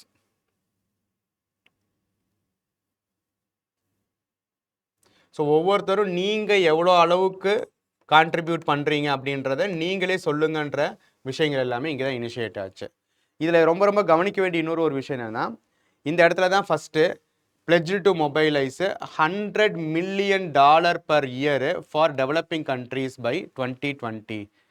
ஸோ 2015 இருந்து 5 வருஷத்துல, அதாவது 2020க்குள்ளார ஒவ்வொரு வருஷமும் $100 billion is has to be spent by developed countries for developing countries to address the issue of reducing the carbon emissions அப்படின்ற அந்த ஃபண்ட் பேஸ்டான டார்கெட்டை COP 21 பாரிஸ் அக்ரிமெண்ட்டில் தான் கொண்டு வரப்பட்டது. அது நடைமுறைக்கு வந்தது அடுத்த வருஷமே, entered into force on 4th November 2006. India signed as well as ratified it on 2016 ratify பண்ணது. ஏன்? Because India is a developing nations. அப்போ டெவலப்பிங் நேஷன்ஸுக்கு இன் டேர்ம்ஸ் ஆஃப் ஃபண்டாகவும், in terms of technology transfer ஆகவும், அல்லது in terms of some other வேஸ்லையும் developed nations ஓவராலாக சேர்ந்து $100 billion அலோகேட் பண்ணணும் அப்படின்ற பைண்டிங் அக்ரிமெண்ட்ஸ் எல்லாமே இந்த COP 21 binding for developed Nations எல்லாமே கொண்டு வரப்பட்டுச்சு. தென் அதுக்கு அடுத்தது COP 24 கட்டோவைஸில் 2018 நடந்தது. இது இப்போ நம்ம 2020 நோக்கி ஒரு டார்கெட்டை வச்சு நகர்ந்துட்டு இருக்கோம். அது நடக்கணும்னா there has to be strict rules and mechanisms. அந்த மெக்கானிசம்ஸ் எல்லாத்தையுமே டிவைஸ் பண்ணப்பட்டது இந்த கட்டோவைஸ் அக்ரிமெண்ட்டில் தான், கட்டோவைஸ் சம்மிட்டில் தான். அதுக்கு பேர் கட்டோவைஸ் கிளைமேட் பேக்கேஜ்னு சொல்லுவாங்க. Rule book for the emission reduction targets to implement the Paris agreement was finalised. It set detailed rules for transparency, reporting and operationalizing the Paris Agreement. அப்போ நம்மளுக்கு 2020 இயரும் வந்துருச்சு. ஸோ அப்போது COVID-19நாலையும் அல்லது சம் அதர் ஃபேக்டர்ஸ்னாலையுமே இந்த டார்கெட்டை நம்மளால் achieve பண்ணவே முடியல. ஈவன் அந்த ஃபண்டை கூட மொபைலைஸ் பண்ண முடியல. ஸோ அரௌண்ட் ஒரு 80 to 83 பில்லியன் மட்டும்தான் ஃபைனலைஸ் பண்ணவே பட்டுச்சு. Because developed nations are hesitating why we need to spend for developing நேஷன்ஸ்னு விடாப்படியாக அவங்க எந்த விதமான மேஜரான அக்ரிமெண்ட்ஸுக்குமே அடிபணியாமல் இருந்தாங்க. அப்போ இதை ஃப்ரூட்டிஃபை பண்ணுறதுக்காக தான் ஃபர்தரான சம்மிட்ஸ் எல்லாமே டெவலப் ஆக ஆரம்பிச்சது. இது எல்லாமே ரொம்ப ரொம்ப முக்கியம். அடுத்த 2021 COP 26 வந்தது தான் என்னது கிளாஸ்கோ சம்மிட். இந்த கிளாஸ்கோ சம்மிட்டில் என்னென்ன விஷயங்கள் முடிவுக்கு வர ஆரம்பிச்சிச்சுன்னா, எஸ், இங்கே இந்த pact Glasgow pact was adopted, acknowledged that the mobilisation of funds of $100 billion per year was a failure அப்படின்னு ஃபஸ்ட்டு அட்ரஸ் பண்ண ஆரம்பித்தாங்க. அப்போ அதை அட்லீஸ்ட் இப்போயிலேருந்து, ஏன்னா கோவிட்லாம் முடிஞ்சு அடுத்த லெவலுக்கு நம்ம வரப்போகும்போது by the year of 2025 we need to double the adaptation finance by the, இப்போ நம்ம சொல்லிட்டு இருக்கக்கூடிய விஷயங்கள் எல்லாத்துலேயும் அட்லீஸ்ட் 2025க்குள்ளார டபுள் ஆச்சு பண்ணணுன்றதை கொண்டு வரப்பட்டாங்க. அதே சமயத்தில் முன்னாடி வந்துட்டு காமன் பட் டிஃப்ரென்ஷியேட்டட் ரெஸ்பான்சிபிலிட்டின்ற கான்செப்டை 1992 இன்ட்ரடியூஸ் பண்ணாங்களா, அதே விஷயங்கள் தான் அதனோட ப்ராடர் ஃபார்மேட்டில் every one new collective quantified goal post 2025ல் நம்ம எல்லாருமே 2025ல் இருந்து நியூ கலெக்டிவ் குவான்டிஃபைடு கோல்ஸ் ஒவ்வொரு கண்ட்ரிஸோ, டெவலப்டு நேஷன்ஸோ, டெவலப்பிங் நேஷன்ஸோ அல்லது அண்டர் டெவலப்டு நேஷன்ஸோ based upon their nationally determined contributions அடிப்படையாக வச்சு கலெக்டிவான கோலை குவான்டிஃபை பண்ணி இம்ப்ளிமெண்ட் பண்ண வேண்டிய தேவை இருக்கணும் அப்படின்றதுக்கான இனிஷியல் டிஸ்கஷன் சிஓபி 26ல ஆரம்பிச்சது. அதுக்கு அடுத்தது சிஓபி 27 அடுத்த வருஷம் எங்க நடந்துச்சு? ஷராம் எல் ஷேக் ஆஃப் ஈஜிப்ட்ல நடந்துச்சு. இப்போ ஒரு பக்கம் கிளைமேட் சேஞ்ச் ரிலேட்டடான எல்லா ப்ராப்ளமும் நடந்துக்கிட்டே இருக்கு. அதனோட எஃபெக்ட்ஸை பெரிய லெவலில் பாதிக்கப்படுறது யார்? ஸ்மால் ஐலண்ட் நேஷன்ஸு, தென் வந்துட்டு poorly developed countries, developing Nations, இது எல்லாமே தான் இருக்குது. அப்போது நீங்கள் அட்லீஸ்ட்டு நீ அந்த அந்த டெக்னாலஜிக்கலாவோ ஃபண்டு டிரான்ஸ்ஃபராகவோ இருக்கக்கூடிய விஷயங்களை ப்ளச் பண்ணுறதே ஒரு பெரிய இஷ்யூஸாக இருக்குது. ஏற்கனவே நடந்த லாஸ் அண்ட் டேமேஜஸுக்காச்சும் you have to provide contributions. அதுக்காக உருவாக்கப்பட்டது தான் என்னது? Loss and damage fund were created for the vulnerable countries. climate adaptations, finance and implementations of the past commitments. Then அதுக்கு அடுத்த வருஷம் 2023ல வந்த COP 28 தான் எங்கே நடந்தது? துபாயில், UAEல நடந்தது. இங்கே தான் first global stock take was completed. இதுவும் பேரே பாருங்க, குளோபல் ஸ்டாக் டேக். ஓகேவா? ஸோ இது வந்து என்னன்னா, இது வந்து ஒரு 5-year அசஸ்மெண்ட் மெக்கானிசம்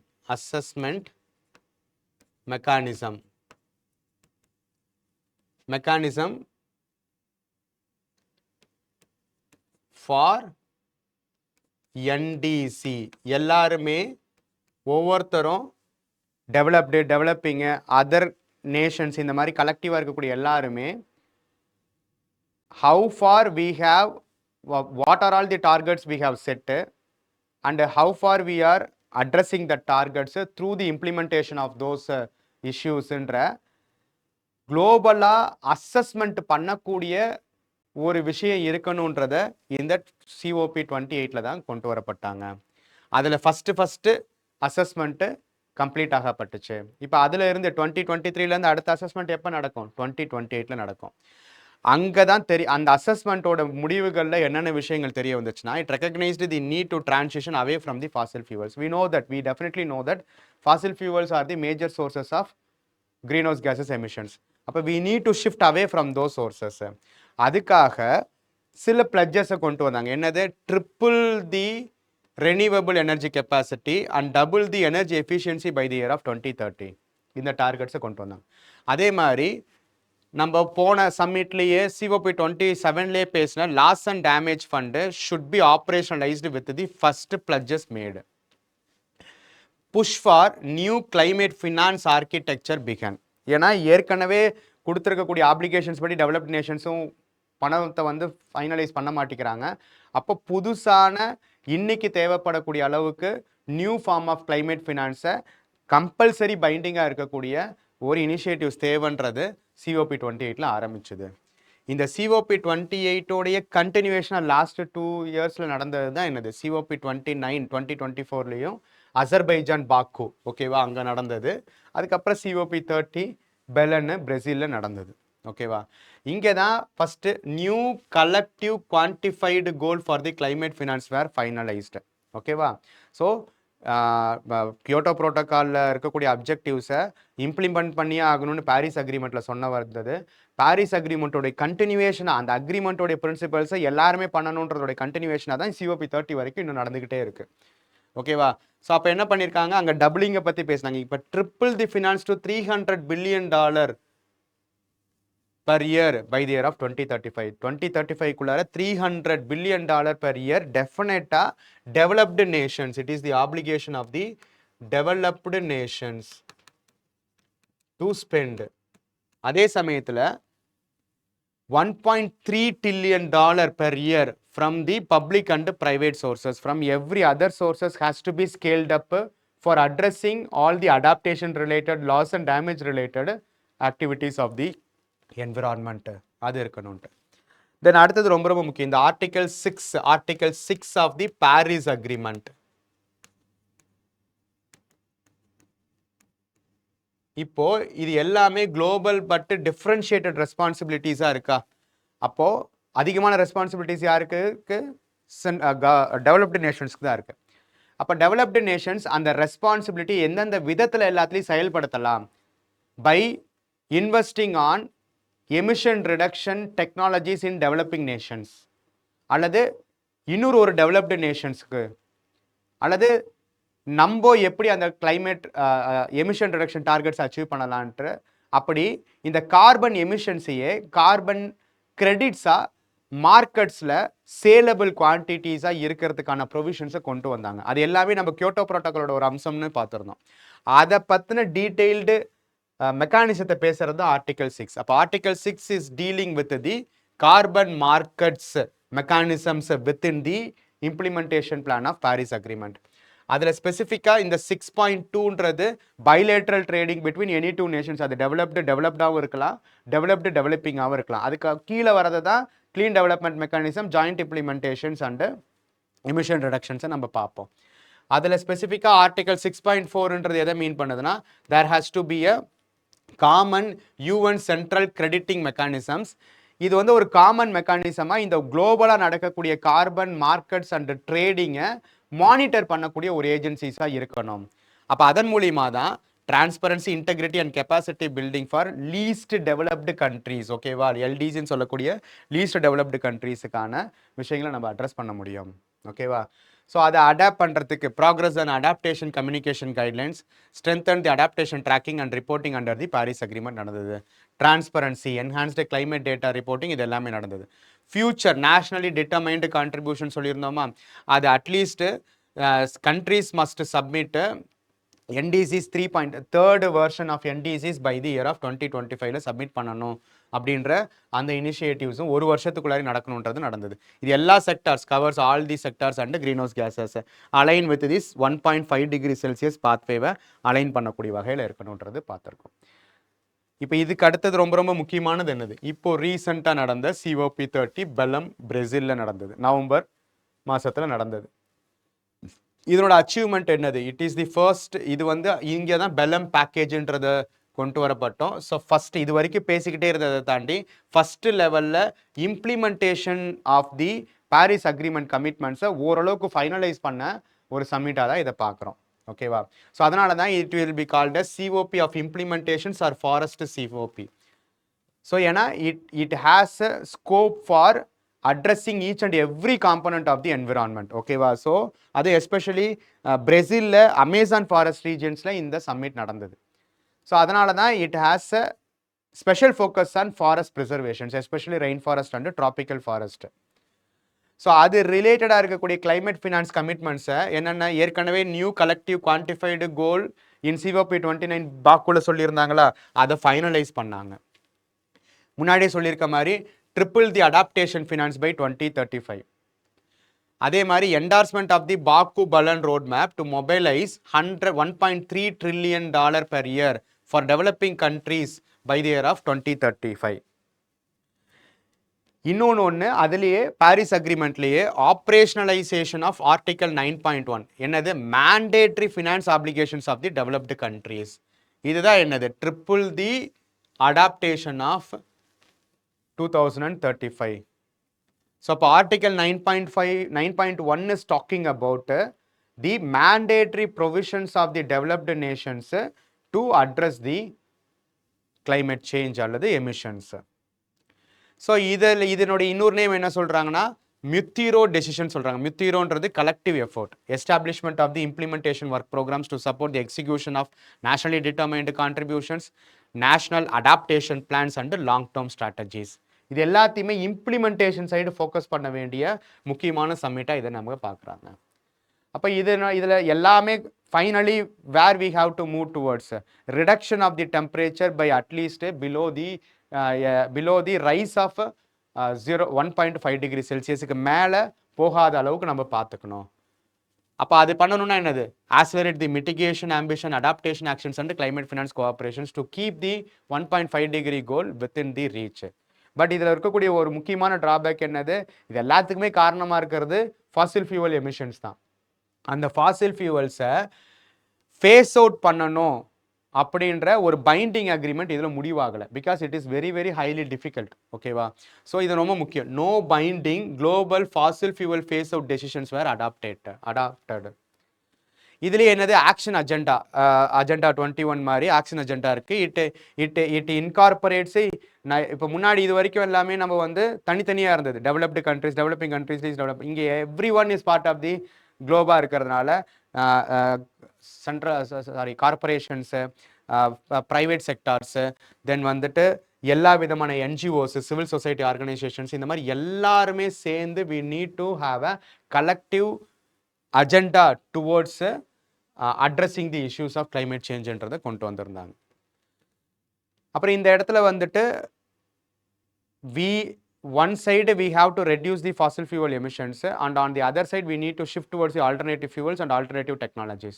அப்போ அந்த transition தேவைப்படுதில்ல, transition from the sectors which is highly dependent on fossil fuels and carbon emissions. அதை தான் என்ன சொல்கிறாங்க, பிலம் ஆக்ஷன் மெக்கானிசம் சொல்கிறாங்க, new just transition mechanisms to support the workers and communities in the global green டிரான்சிஷனை நோக்கி போகிறதுக்கு.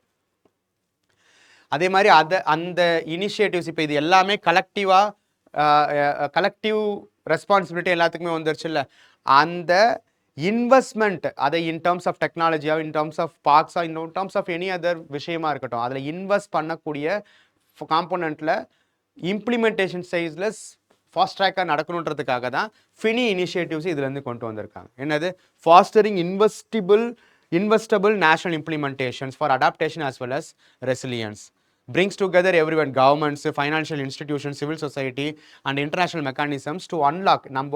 We are planning that at least $1.3 trillion per year by the year of 2035 is required for addressing the issues of climate change.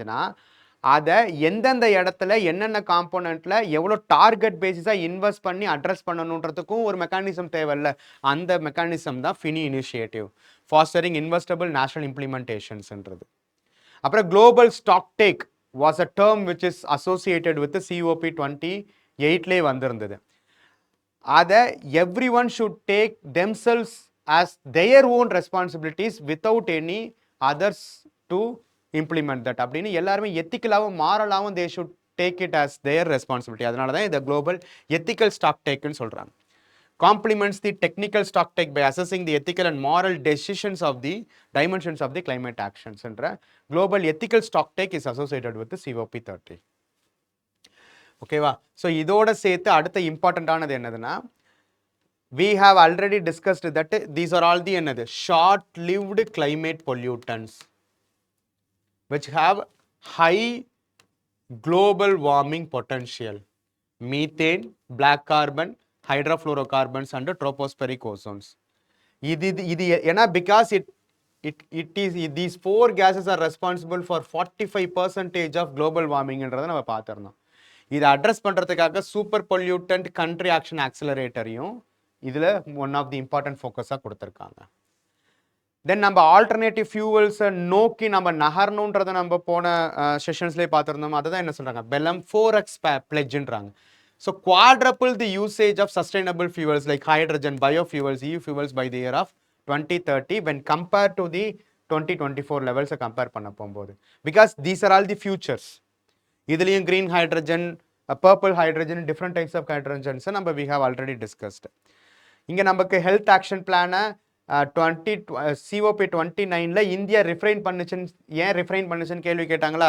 So அதே மாதிரி தான் Belem health action plan. இதுதான் first international climate adaptation plan dedicated to health, to build climate resilient health sector especially in the global south. Climate resilient health செக்டார்ஸை we need to focus. இதுக்கு தகுந்த மாதிரி இதுக்கு தேவையான ஃபண்ட்ஸை வந்துட்டு மொபைலைஸ் பண்ணணும். That should be exclusively used for addressing the health செக்டார்ஸாகவும் இருக்கணும். ஏன்னா அதனுடைய ஆப்ளிகேஷன்ஸ் எல்லாமே டீகார்பனைசேஷன் ஆப்ளிகேஷன்ஸ் எல்லாமே மேஜரான டெவலப்பிங் நேஷன்ஸுக்கு வரதுனால, developing nations being a developing ஒன்றா இருக்கிறதுனால அதை அடாப்ட் பண்ணுறதுக்கு these provisions will always helpful. இதில் இன்னொரு முக்கியமானது என்னது, tropical forest forever facilities for the first time have been implemented. இதுதான் என்னது, for financially rewarding the forest conservations because it is taking place in the regions of Amazon forest. aims to make standing forest economically more valuable than deforestations. emission reductions, compensatory afforestations, இந்த மாதிரியான விஷயங்களையும் தாண்டி ஃபாரஸ்ட்டை preserve பண்ணுறது, protect பண்ணுறதுக்கும் அதுக்கு தேவையான monetary லெவலில் benefits இருக்க போகும்போது obviously every one will focus on conservation of forest. அதுவும் என்னது, ட்ராபிக்கல் எவர்கிரீன் ஃபாரஸ்ட். ஓகேவா? So the loss and damage, continued operationalization discussions, recognitions of the need for climate vulnerable countries without major new binding funding commitments. ஓகேவா? So அப்போ இது எல்லாமே நமக்கு இந்த எல்லாமே புதுசு இந்த tropical forest forever 4X pledge health action plan இது எல்லாமே இந்த COP30 கொண்டு வந்திருக்கக்கூடிய இம்பார்ட்டண்ட்டான இனிஷியேட்டிவ்ஸ். ஓகேவா? அப்போ இது எல்லாத்தையும் வச்சுட்டு நம்ம இது வரைக்கும் பார்த்த கொஷின்ஸை டிஸ்கஸ் பண்ணலாமா? ரைட். இப்போ இந்த ஃபர்ஸ்ட் கொஸ்டினை பார்ப்போம். Sustainable development is described as a development that meets the needs of the present without compromising the ability of the future generations to meet their own needs. In this perspective, inherently the concept of sustainable development is intertwined with which of the following concepts? இது social justice and empowerment, inclusive growth, globalization அல்லது carrying capacity. Most important ஆனது எது? Carrying capacity. ஏன்னா ஒரு நம்மளுடைய எர்த்துக்குன்னு ஒரு maximum capacity இருக்கும். அந்த கெப்பாசிட்டியை தாண்டி நம்ம ப்ரீச் பண்ண automatically it will result in the disasters and other effects which we are facing nowadays. அப்போ அந்த கேரியிங் கெப்பாசிட்டியை புரிஞ்சுக்கிட்டு அது வரைக்கும் மட்டும்தான் நம்ம அதை யூட்டிலைஸ் பண்ண we will strive for ever. அதனால தான் அதுக்கு பேர் சஸ்டைனபிள் டெவலப்மெண்ட்னு சொல்கிறாங்க. அப்போ இதுதான் core concept which is a part of sustainable development. அந்த இது the sustainable development goals SDG were first proposed in 1972 by a global think tank called the Club of Rome கேட்டிருக்காங்க. கிடையாது, 1972 கிடையாது. நமக்கு எப்போ ரியோ 2012 தான் இதை பற்றியே பேசினாங்க. ஓகேவா? அது வரைக்கும் சஸ்டைனபிள் டெவலப்மெண்ட் கோல்ஸ்ன்ற கான்செப்ட் கிடையாது. சஸ்டைனபிள் டெவலப்மெண்ட்ன்ற டேர்மே 1987 தான் வந்துச்சுன்னு பார்த்தோம். அதே மாதிரி இந்த கிளப் ஆஃப் ரோமை பற்றி ஏன் கேட்டிருக்காங்கன்னா, ஆக்சுவலாக club of Rome is an international NGO மாதிரி, ஒரு international NGO which is giving a report called as limits on growth என்ற ஒரு ரிப்போர்ட்டை கொடுத்திருந்தாங்க. limits on growth. இது என்னன்னா addressing the problems of population expansion and economic necessity. இதை பற்றின ஒரு அசஸ்மெண்ட்டை கொடுத்த ரிப்போர்ட் தான் இது. Club of Rome is associated with that. அதுக்கும் சஸ்டைனபிள் டெவலப்மெண்ட்டுக்கும் சம்மந்தம் கிடையாது. ஓகேவா? The sustainable development goals have to be achieved by the year of 2030. ஓகேவா? இதை கொண்டு வந்த இயர் என்னது? 2015 2030 வரைக்கும் இந்த டார்கெட்ஸ் அச்சீவ் பண்ணணுன்றது தான். இப்போ ஆன்சர் ஃபார் திஸ் கொஸ்டின் என்னது? ஃபர்ஸ்ட் கிடையாது, செகண்ட் மட்டும். Option B 2 only. Then United Nations Framework Convention UNFCCC is an international treaty drawn at where? எங்க? 72 சம்மிட் கிடையாது, ரியோ எர்த் சம்மிட்னு சொல்லக்கூடிய நம்மளுடைய 1992 உடைய ரியோ சம்மிட்ல தான் UNFCCயும் வந்துச்சு, அதே சமயத்தில் CBDயும் வந்துச்சு. கரெக்டா? CBD ஃபாரஸ்ட்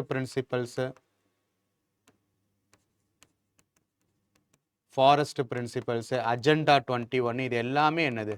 1992 ரியோ எர்த் சம்மிட்ல தான். அதுதான் அடுத்த கேள்வி. வித் ரெஃபரன்ஸ் டு அஜெண்டா 21, ஓகேவா, sometimes seen in the news, consider the following statements. It is a global action plan for sustainable development. Yes, இது கரெக்ட் தான். It originated in the world summit on sustainable development held in ஜொகன்னஸ்பர்க்னு சொல்லியிருக்காங்க. இது கிடையாது. என்னது? 1992 Rio earth சம்மிட்ல தான் இதை initiate பண்ணியிருந்தாங்க. அப்போ ஆன்சர் ஃபார் திஸ் கொஸ்டின் என்னது? Option A 1 only. Then அதே தான், a world summit with representation from all the countries will be held in Johannesburg in September 2002 on the subject of what? எந்த subject? Sustainable development. Rio +10.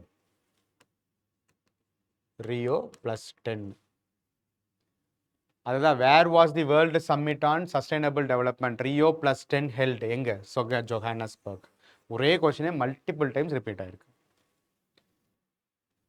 அதிலிருந்து 10 வருஷம் தான் இது. What is Rio +20 conference? Rio +20 conference often mentioned in the news. It is the United Nations conference on sustainable development. Yes, Rio +20 என்னது? United Nations conference on sustainable development which is again happened in the Rio de Janeiro itself.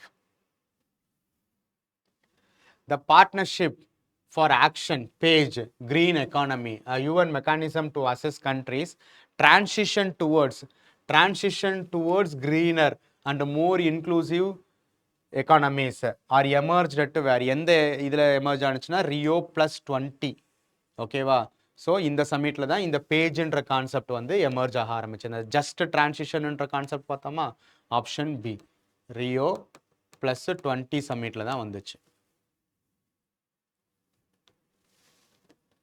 Then, with reference to the agreement at UNFCCC meeting in Paris 2015, which of the following statements are correct? The agreement was signed by all the member countries of the Union. All the member countries of the UN and it will go into effect in 2017. கண்டிப்பாக கிடையாது. இந்த மாதிரி எல்லாருமே sign பண்ணப்பட்ட agreements mostly எதுவுமே இருக்காது. ஓகேவா. அப்போ ஃபர்ஸ்ட் ஸ்டேட்மெண்ட் தப்பு. த அக்ரிமெண்ட் எப்பயுமே ஒரு அக்ரிமெண்ட்டோட அப்ஜெக்டிவும் எய்மும் மோஸ்ட்லி கரெக்டாக தான் வைப்பாங்க யூபிஎஸ்சி. அதனோட இயரை சொல்கிறது, அதனோட ஆர்கனைசேஷன்ஸை சொல்கிறது, அந்த இடத்துல தான் ஃபேக்சுவலாக இருக்கிற இடத்துல தான் தப்பாக மாற்றி வைப்பாங்க. அப்ஜெக்டிவ்ஸையும் ப்ரொவிஷன்ஸையும் மோஸ்ட்லி மாற்ற மாட்டாங்க. The agreement AIIMS to limit the greenhouse gas emissions so that the rise in global average temperature by the end of the century does not exceed 2 degrees Celsius or even 1.5 degrees Celsius above the pre-industrial levels. Developed countries acknowledged their historical responsibilities. அப்படி நடந்திருந்தால் தான் பிரச்சனையே இல்லையே. They never acknowledged their historical responsibilities in global warming. அதுவும் இல்லாமல் என்னது, committed to donate $1,000 billion சொல்லியிருக்காங்க. 1000 கிடையாது, என்னது 100 தான். அதுவுமே 2020 வரைக்கும் அவங்க பண்ணலை, இன்னமும் பண்ணாமல் இருக்காங்க. அதை ட்ரிபிள் பண்ணணுன்றது தான் நம்ம பார்த்துருந்தோம். To help the developing countries to cope with climate change.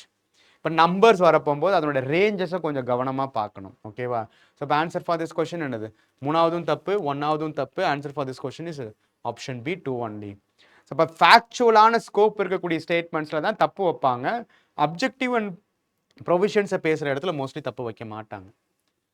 intended nationally determined contributions INDC அப்படின்றதோட மீனிங் சிம்பிளா கேட்டிருக்காங்க 2016ல. என்னது, plan of action outlined by the countries of the world to combat climate change. ஓகேவா. So இதுதான் அதனுடைய simple meaning, intended nationally determined contributions. Then match list 1 என்னது, COP26 எங்க நடந்தது, யூகேல எங்க பர்டிகுலரா, கிளாஸ்கோ சமிட். COP27 எங்க நடந்தது, நமக்கு ஈஜிப்ட்ல என்னது, ஷராம் எல் ஷேக் என்ற இடத்துல நடந்தது. COP29 எங்க, பாக்கு அசர்பைஜான்.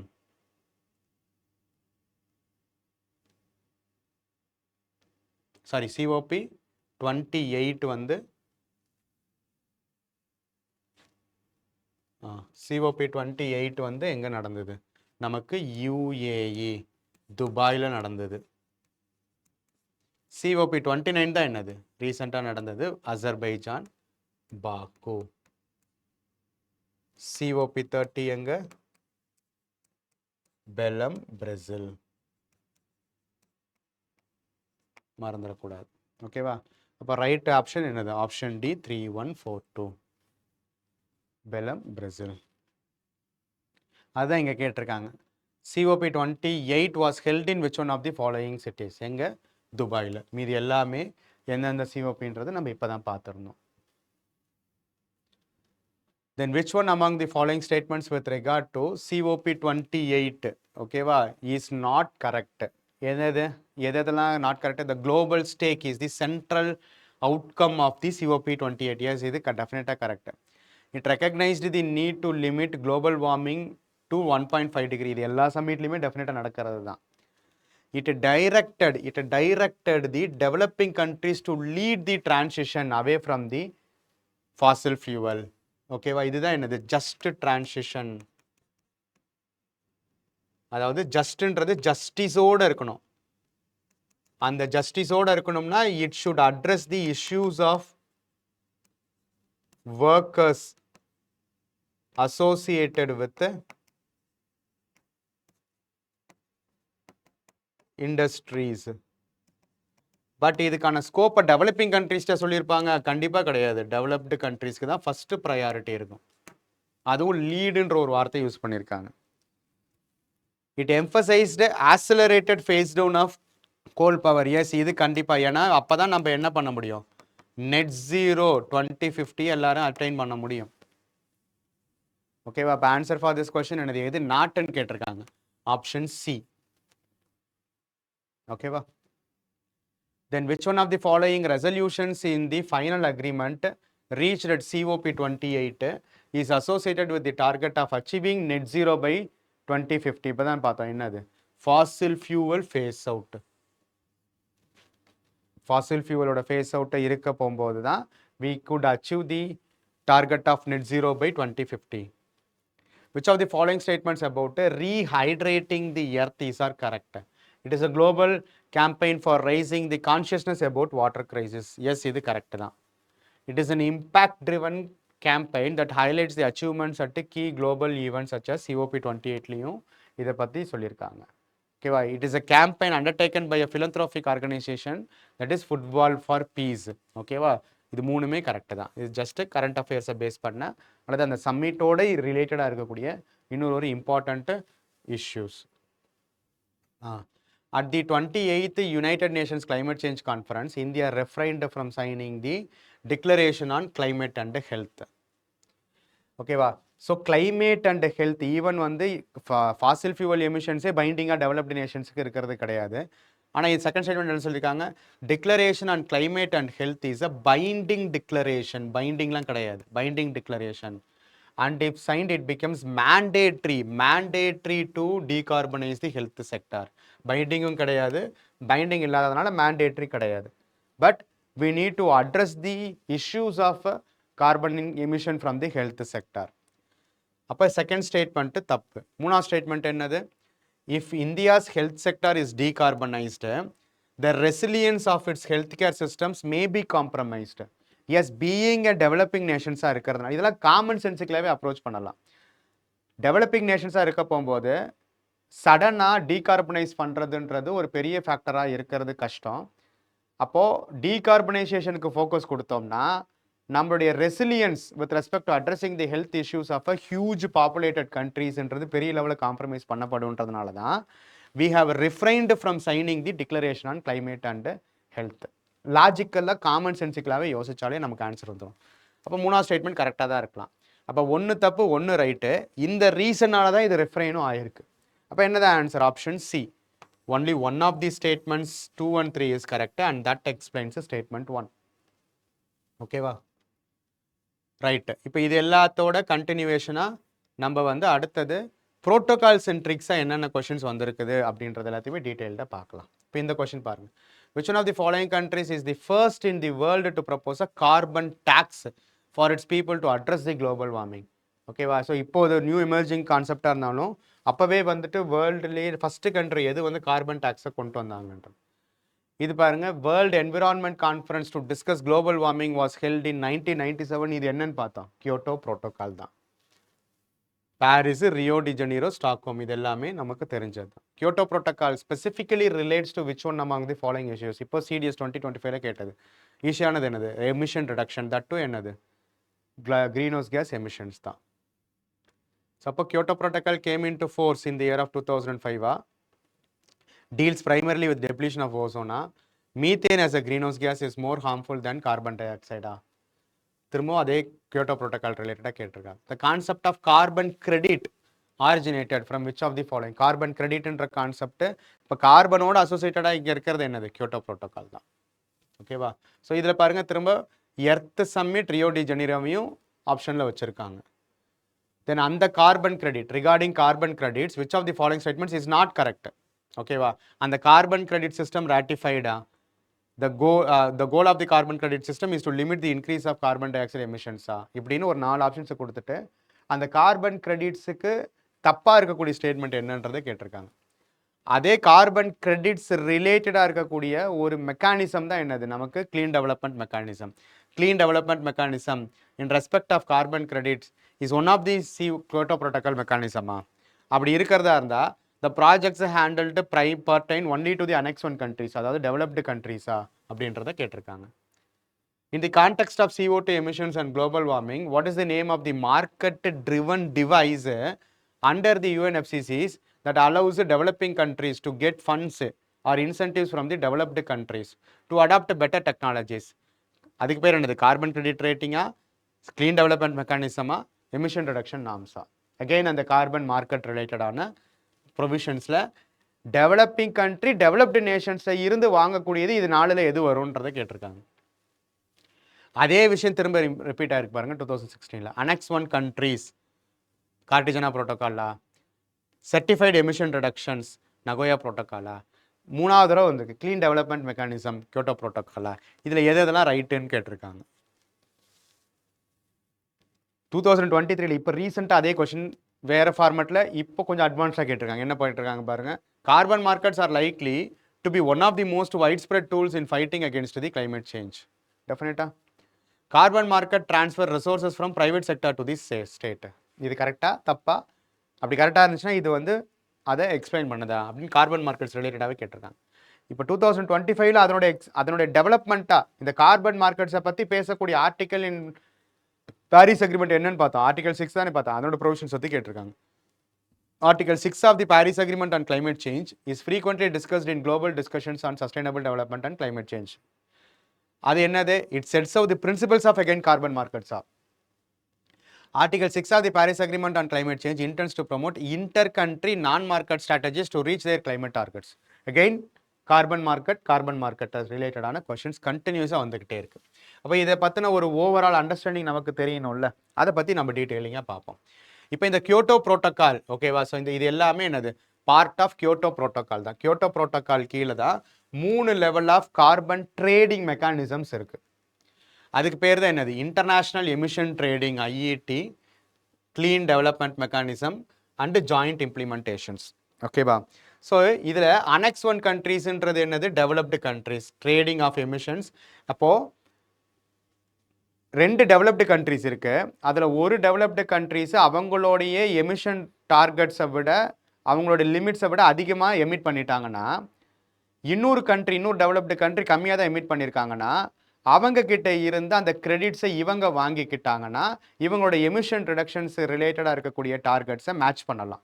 ஸோ ஒருத்தர் அதிகமாகவும் இன்னொருத்தர் கம்மியாகவும் இருக்க போகும்போது கம்மியாக எமிட் பண்ணவருடைய கிரெடிட்ஸை இவர் வாங்கிக்கலாம். இது டெவலப்டு நேஷன்ஸுக்கு மத்தியில் நடக்கிறது. வெறும் ட்ரேடிங் பிட்வீன் 2 டெவலப்டு நேஷன்ஸ். அதுதான் என்னது? International emissions trading. ஓகேவா? அதுவும் ரெண்டுமே லீகலி பைண்டிங்காக இருக்கும். இதை வந்து எந்த ஆர்டிகளோட associated? Article 17 of the Kyoto protocol. ஓகேவா? அதே மாதிரி இதில் யார் மட்டும் தான் பார்ட்டிசிபேட் பண்ண முடியும்? ஒன்லி அனெக்ஸ் 1 டெவலப்டு கண்ட்ரிஸ் மட்டும் தான் பார்ட்டிசிபேட் பண்ண முடியும். இப்படி இந்த 2 டெவலப்டு கண்ட்ரீஸ்க்கு நடுவில் நடக்கக்கூடிய இந்த கார்பன் ட்ரேடிங்கை மெஷர் பண்ணுறதுக்கான குவான்டிஃபைடு மெக்கானிசம் எதுனா அசைன்டு அமௌண்ட் யூனிட்ஸ், ஏஏயூஸ்ன்றது. இதனோட பர்பஸ் என்னது? Cost effective emission reductions through the trading. இப்போ ஃபார் எக்ஸாம்பிள் யூரோப்பியன் யூனியனுக்குள்ளாரியே, ஏன்னா யூரோப்பியன் நேஷன்ஸ் எல்லாருமே developed nations, within the European யூனியனுக்குள்ளாரியே ஜெர்மனி ஃப்ரான்ஸுக்கிட்டேயோ அல்லது வந்துட்டு யூகே கிட்டேயோ, ஜெர்மனி ஃப்ரான்ஸ் இந்த மாதிரி யூரோப்பியன் யூனியனுக்குள்ளாரியே ஒரு டெவலப்டு நேஷன்ஸ் இன்னும் டெவலப்டு நேஷன்ஸ்குள்ளார ட்ரேடிங் நடந்துச்சுன்னா அது வந்து இன்டர்நேஷ்னல் எமிஷன்ஸ் ட்ரேடிங்னு நம்ம சொல்கிறோம். இதே டெவலப்டு நேஷன்ஸோடைய applications for the developing nations இருந்துச்சுன்னா அந்த டெவலப்பிங் நேஷன்ஸுக்கு தேவைப்படக்கூடிய எமிஷன் ரிடக்ஷன் டார்கெட்ஸை அடிப்படையாக வச்சு இவங்க அதுக்கான டெக்னாலஜிக்கல் ட்ரான்ஸ்ஃபர் பண்ணாங்கன்னா அதுதான் clean development mechanism. Developed countries invest in emission reduction projects in developing nations. இதை பேசக்கூடிய ஆர்டிகல் என்னது? ஆர்டிகல் 12. ஓகேவா? So article 12 of the Kyoto protocol. So இதில் annex 1 developed countries is investing in the developing nations. இந்த clean development மெக்கானிசத்துக்குள்ளார வரக்கூடிய யூனிட்டுக்கு பேர் என்னது? Certified emission reductions. ஏன்னா அவங்களுடைய எமிஷன் ரிடக்ஷன்ஸை டெவலப்பிங் நேஷன்ஸில் வந்துட்டு ஹெல்ப் பண்ணுறதன் மூலிமா அதன் மூலிமா அவங்க கார்பன் கிரெடிட்ஸை ஏர்ன் பண்ணி they have to get the certification. அதுதான் certified emission reductions. promote sustainable development in developing nations. Examples: renewable energy projects in India earning CAARs. ஏன்னா India is one of the important emitters of fossil fuels, carbon emitters. அப்போ இந்தியாவில் அதனுடைய எமிஷனை control பண்ணுறதுக்கு we are have high potential for solar and wind energy generations. அந்த solar and wind energy ஜெனரேஷன்ஸை establish பண்ணுறதுக்கு ஒரு US மாதிரியோ அல்லது வந்துட்டு யூகே மாதிரியான ஒரு டெவலப்டு நேஷன்ஸ் வந்து நம்மக்கிட்ட வந்து இன்வெஸ்ட்மெண்ட் பண்ணி நம்மளுடைய ஓவராலாகவே அந்த எமிஷன் ரிடக்ஷன்ஸை அச்சீவ் பண்ணாங்கன்னா they can get the certifications in the form of CER, certified emission reductions. So அதே மாதிரி within the developed countries, within the annex 1 and annex 2 கண்ட்ரிஸ்குள்ளாரையே developed countries invest in emission reduction projects in other developed countries. இங்கே வந்து வெறும் இங்கே ரெண்டுக்கும் உள்ள சின்ன வித்தியாசம் என்னன்னா, இங்கே ட்ரேடிங் நடக்கும், கார்பன் கிரெடிட்ஸை ட்ரேட் பண்ணிப்பாங்க. இங்கே வந்து இன்வெஸ்ட்மெண்ட் பண்ணுவாங்க டெவலப்பிங் நேஷன்ஸில். அதே மாதிரி ஒரு டெவலப்டு நேஷன் இன்னொரு டெவலப்டு நேஷன்ஸில் அனெக்ஸ் 1 நேஷன்ஸில் இன்வெஸ்ட்மெண்ட் பண்ணுச்சுன்னா அதுக்கு பேர் தான் joint implementation. It is also addressed under the article 6. ஓகேவா? இந்த இன்வெஸ்ட்மெண்ட்டோடைய மெஷரபிள் ஃபார்ம் என்னது? Emission reduction units. So emission reduction units is a part of joint implementation. Certified emission reductions is a part of clean development mechanism. Assigned amount units is a part of international emission trading. In the differences தெளிவா புரிஞ்சுக்கணும். ஓகேவா? So இது என்னது? One developed nations will help another developed nations for its efficiency in energy fields. ஓகேவா? So இப்படி தான் 3 different components of Kyoto Protocol அடிப்படையை வச்சு தான் கார்பன் மார்க்கெட்ஸ் ஃபங்க்ஷன் ஆகிட்டு இருக்கு. அப்போ இந்த இடத்துல it is obligatory and it is mandatory for the developed nations to reduce its emissions either through developing technologies for themselves or investing in other developed or developing nations. இப்போ இது இந்த mechanism இருக்குல்ல, இந்த மெக்கானிசம் எல்லாமே ஒரு trading பிளாட்ஃபார்மில் தான் நடக்கணும். அதை தான் கார்பன் மார்க்கெட்ஸ்ன்னு சொல்கிறோம். அந்த கார்பன் மார்க்கெட்ஸு 2 விதமாக வரும். ஒன்று compliance based regulated carbon markets, இன்னொன்று வாலண்டரி கார்பன் மார்க்கெட்ஸு. ஏன்னா குளோபல் வார்மிங் அப்படின்றது global issue. every individual nations and individual countries and individual citizens have their role in reduction of its targets. Okay va? So for government mandated markets where companies must comply with the emission reduction rules. ஏன்னா இது எல்லாமே Kyoto Protocol கீழே டைரக்டாக வரும். ஓகேவா? So government international treaties like Kyoto protocol and Paris agreements. Industries with legal emission caps. ஓகேவா? So power plans, airlines, manufacturings இவங்கெல்லாம் தானே largest emitters of carbon dioxide நம்ம பார்த்துருந்தோம். இவங்க கம்ப்ளைன்ஸ் யூனிட்ஸாக இருப்பாங்க. EU allowances, assigned amount units நம்ம பார்த்தோமா? ஏன்னா it is binding for the developed nations. Legally enforces emission reductions. வேற இந்த சைடு வந்துட்டோம்னா இது வாலண்டரி. இந்த வாலண்டரி மார்க்கெட்ஸில் யார் வேணாலும் பார்ட்டிசிபேட் பண்ணலாம். Market where companies, individuals and organisations voluntarily buy carbon credits to offset emissions. அவங்களுக்கு அந்த ஆப்ளிகேஷன்ஸ் இருக்கணும்? Because they might have corporate social responsibilities. அதாவது corporate social responsibility, corporate environmental responsibilities, இந்த மாதிரியான கான்செப்ட்ஸ் கீழேயும் they have their own reduction targets இருக்கும்ல. So அதனால தான் இது வந்து ப்ரைவேட் ஸ்டாண்டர்ட்ஸ் அடிப்படையாக தான் வச்சது. இதெல்லாமே எக்ஸாம்பிள்ஸ். ஓகேவா? Corporations, NGOs, individuals and businesses aims for carbon neutralities. இங்கே கம்ப்ளைன்ஸ் யூனிட்ஸ் வந்து AAUஸாக இருக்கும்.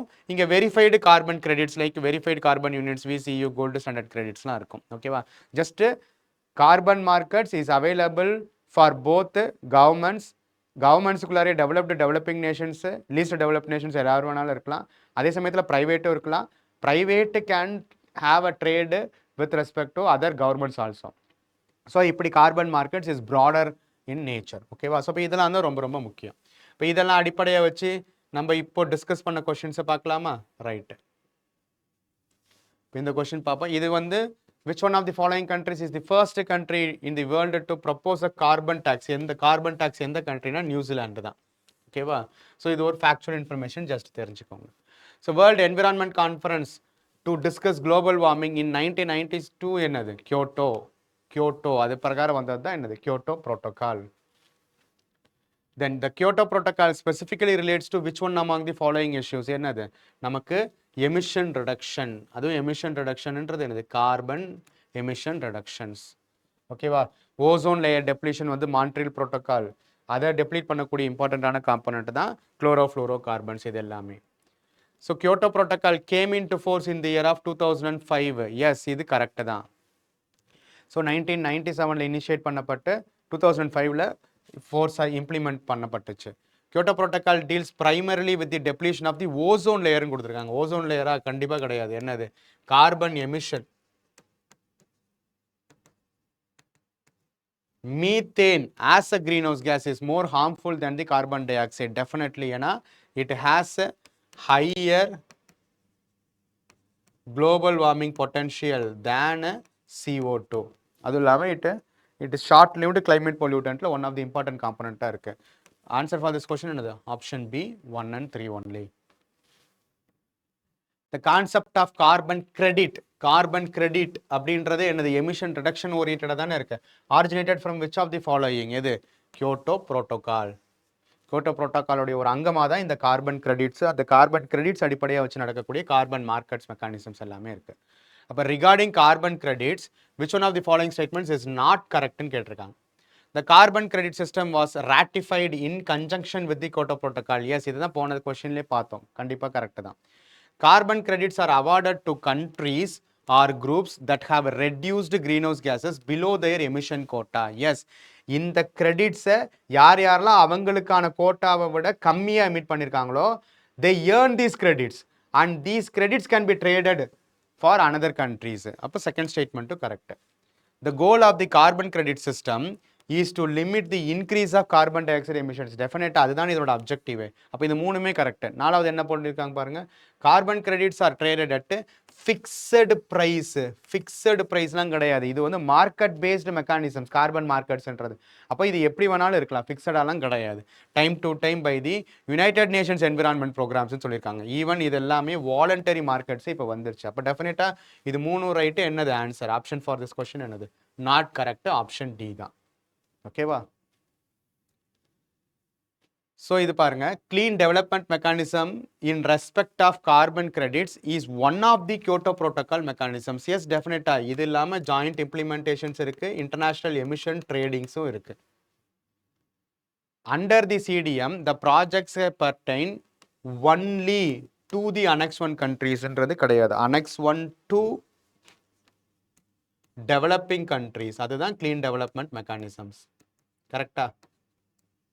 அப்போ ஆன்சர் ஃபார் திஸ் கொஸ்டின் என்னது? Option A, 1 only. In the context of CO2 emission and global warming, what is the name of the market driven device under the UNFCCC that allows developing countries to get funds or incentives from the developed countries to adopt better technologies that reduce the greenhouse gas emissions? Definitely என்னது? Clean development mechanism. ரைட்டா? So இந்த clean development மெக்கானிசத்தை தான் இங்கே மேலே டீட்டெயிலிங்காக கொடுத்துருக்காங்க.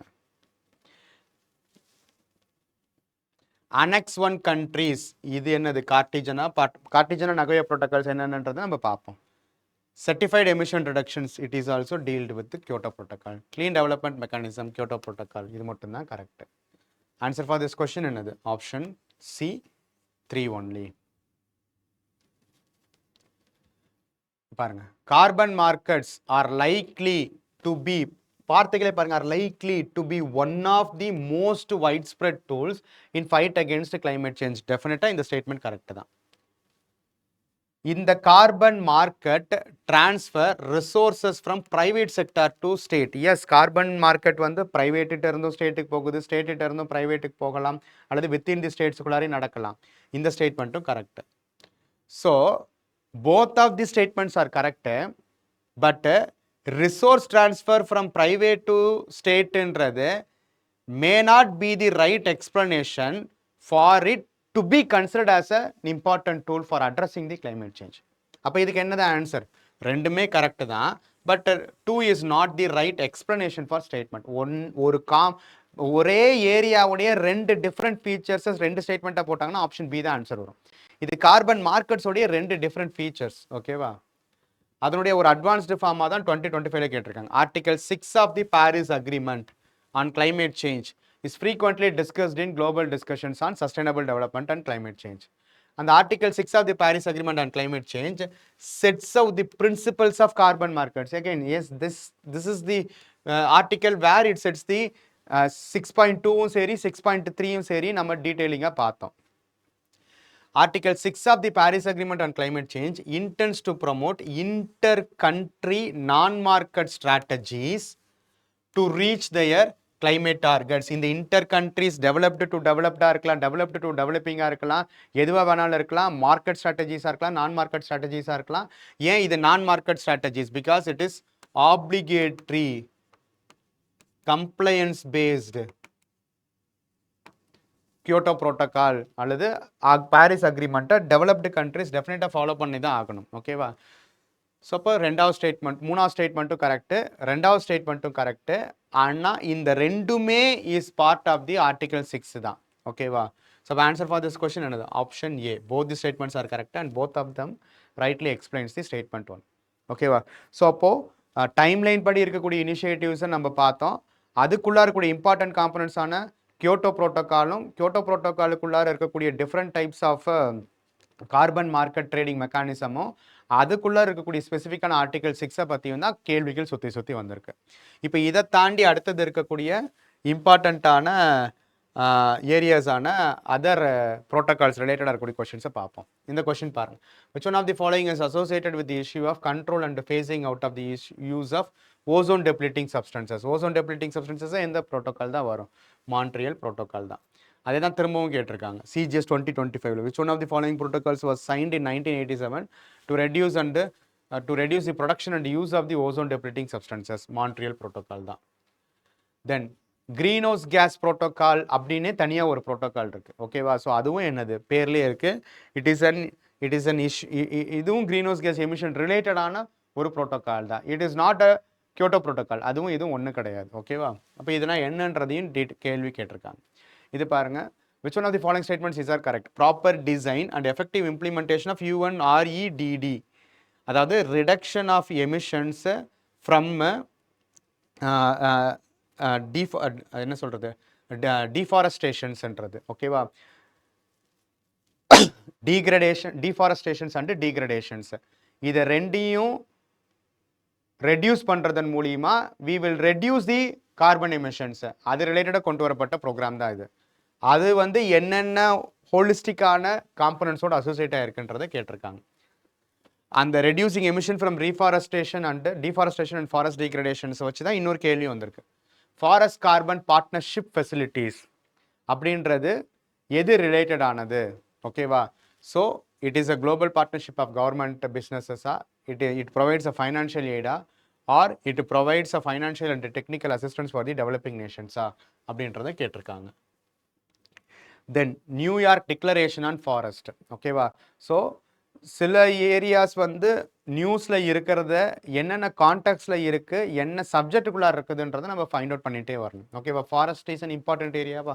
New York declaration on forest அது வந்து எந்தெந்த சம்மிட், இதுதான் யூஎன் கிளைமேட் சம்மிட் 2014 தான் என்டாஸ் பண்ணப்பட்டதா, அதுக்குன்னு டைம்லைன் இருக்கா, லீகலி பைண்டிங்கா அப்படின்றது எல்லாத்தையும் India was one of the சிக்னேட்டரிஸான்றதையும் கேட்டிருக்காங்க. தென் இது பாருங்க, 16th conference of parties to the convention on biological diversity, CBD, தனியாக COP UN FCC கான்ஃபரன்ஸஸ் தான் நம்ம டீட்டெயிலாக பார்த்துருக்கோம். கன்வென்ஷன் ஆன் பயாலஜிக்கல் டைவர்சிட்டி ரிலேட்டடாகவும் கான்ஃபரன்ஸ் ஆஃப் பார்ட்டிஸ் நடந்துட்டு இருக்கோம். அது ரிலேட்டடாக பெருசாக UPSC ஃபோக்கஸ் பண்ணனாலும் அதர் எக்ஸாம்ஸ் ஆஃப் UPSC, அதாவது சிவில் சர்வீசஸ் ரிலேட்டடான கேட்டிருக்காங்க. இது எங்கே நடந்தது, இப்போ ரீசெண்டாக எங்கே நடந்ததுன்னு கேட்டிருக்காங்க. ஓகேவா? ஸோ அப்போ இந்த ரிலேட்டடாக இருக்கக்கூடிய மற்ற விஷயங்கள், சம்டைம்ஸ் நியூஸில் இருக்கக்கூடிய விஷயங்களை பற்றி பார்க்கணும். Miyawaki method is well known for what, கொடுக்கப்பட்டிருக்கக்கூடிய ஆப்ஷன்ஸில் எது மியாவாக்கி மெத்தடுன்றதை கேட்டிருக்காங்க. ஸோ இந்த மாதிரி ஃபண்டு ரிலேட்டடாக வரக்கூடிய டேர்ம்ஸ் எல்லாமே ரொம்ப ரொம்ப முக்கியம். ஏன்னா எல்லா இடத்துலையுமே நம்ம க்ரீனர் டெக்னாலஜிஸோ அல்லது வந்துட்டு ரிடக்ஷன்ஸ் ஆஃப் எமிஷன்ஸோ நம்ம வந்து ஃபோக்கஸ் பண்ணணும்னா மணி வேணும். அந்த மணி வந்து யார் எதுக்காக என்ன பர்பஸஸ்க்காக ஒவ்வொரு இடத்துலையும் சொல்கிறாங்கன்றதை நம்ம ஃபாலோ பண்ணிகிட்டே வரணும். அந்த மாதிரி bio carbon fund initiative for sustainable forest லேண்ட்ஸ்கேப்ன்றது யாரோடதுன்றதை கேட்டிருக்காங்க. தென் எல்லாமே பெரிய பெரிய லெவலில் இருக்கக்கூடிய ப்ரோக்ராம்ஸ் எல்லாத்தையுமே இம்ப்ளிமெண்ட் பண்ணணும்னா குளோபல் லெவலில் we need to have funds. இல்லை அந்த ஃபண்ட்ஸை தான் குளோபல் என்விரான்மெண்ட் ஃபெசிலிட்டின்னு சொல்லுவாங்க. அது வந்து financial mechanism for water all the purposes. அதுக்கு கீழே என்னென்ன ஆக்டிவிட்டீஸ்லாம் எடுக்கலாம், இதில் எது ரைட்டு தப்புன்றதை கேட்டிருக்காங்க. ஓகேவா? Global environment facility. அதே மாதிரி green climate fund, bio carbon fund, green climate fund, இந்த மாதிரி ஃபண்டு ரிலேட்டடாக வர்றது எல்லாத்தையுமே கேள்வியாக வந்திருக்கு. ஓகேவா? ஸோ அப்போது ஜஸ்ட்டு அதில் பார்த்த ஒரு டைம்லைன் மாதிரியே ப்ரோட்டோகால்ஸுக்குள்ளார என்னென்ன விஷயங்கள் வந்து இது வரைக்கும் வந்திருக்கு, அதோட இம்பார்ட்டண்ட்டான ப்ரீஃபான விஷயங்கள் என்னன்றதை நம்ம பார்த்துக்கலாம்.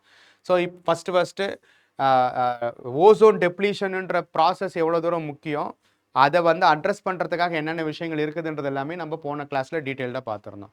ஸோ அது ரிலேட்டாக ஃபஸ்ட்டு கொண்டு வரப்பட்ட கன்வென்ஷன் தான் வியன்னா கன்வென்ஷன் 1985ல் framework convention for cooperation and ozone ocean protections. It has no binding reduction targets. இது எதுவுமே பைண்டிங்கான டார்கெட்ஸ் கிடையாது. பட் இன் லேட்டர் 1987ல் மான்ட்ரியல் ப்ரோட்டோகால் தான் deals legally binding treaty to phase out ozone depleting substances, especially like CFCs and halogens, chlorofluorocarbons, halogens, because அது வந்து ட்ரோபோஸ்பியரில் இருக்கிற வரைக்கும் இனட்டாக இருக்கும். But once it enters into the stratosphere under the influence of ultraviolet radiations, its break downs and broken part of carbon chlorine is breaking ozone. O3 break பண்ணி chain reactions மூலியமா ozone டெப்ளீஷன்ஸை ஏற்படுத்தும் நம்ம பார்த்துருந்தோமா.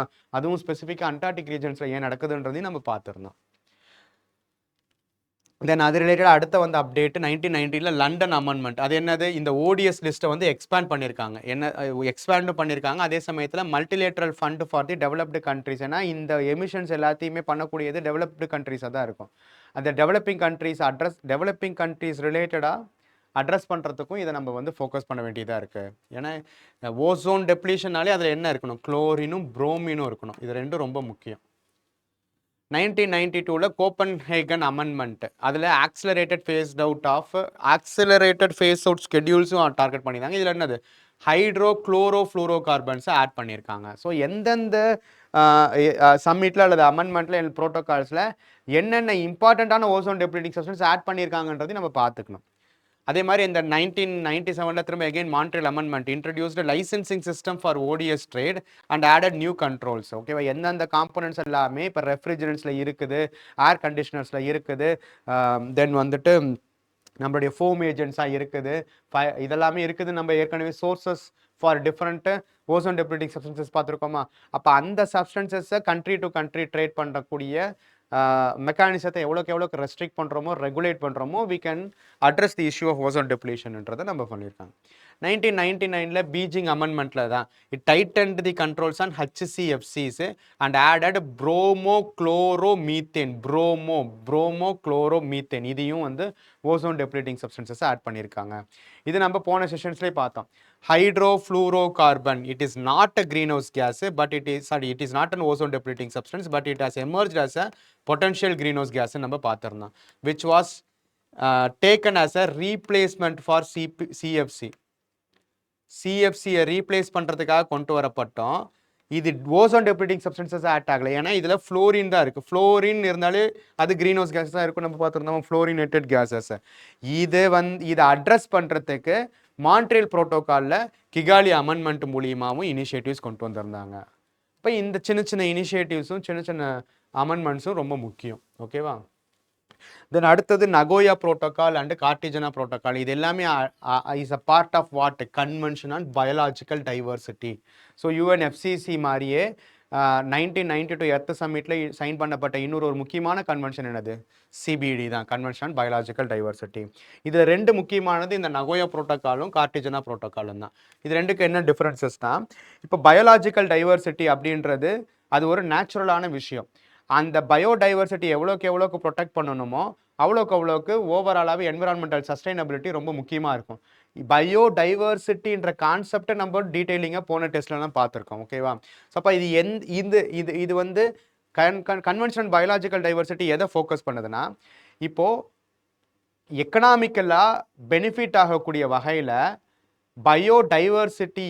பயோடைவர்சிட்டிக்கு நேச்சுரலாக சொந்தமாக இருக்கக்கூடிய பீப்புள்ஸோடைய ரிசோர்ஸஸை ஒருத்தவங்க use பண்ணாங்கன்னா அதுக்கான ஈக்குவலண்ட்டு காம்பன்சேஷன்ஸையும் ப்ரொவைட் பண்ணணும்.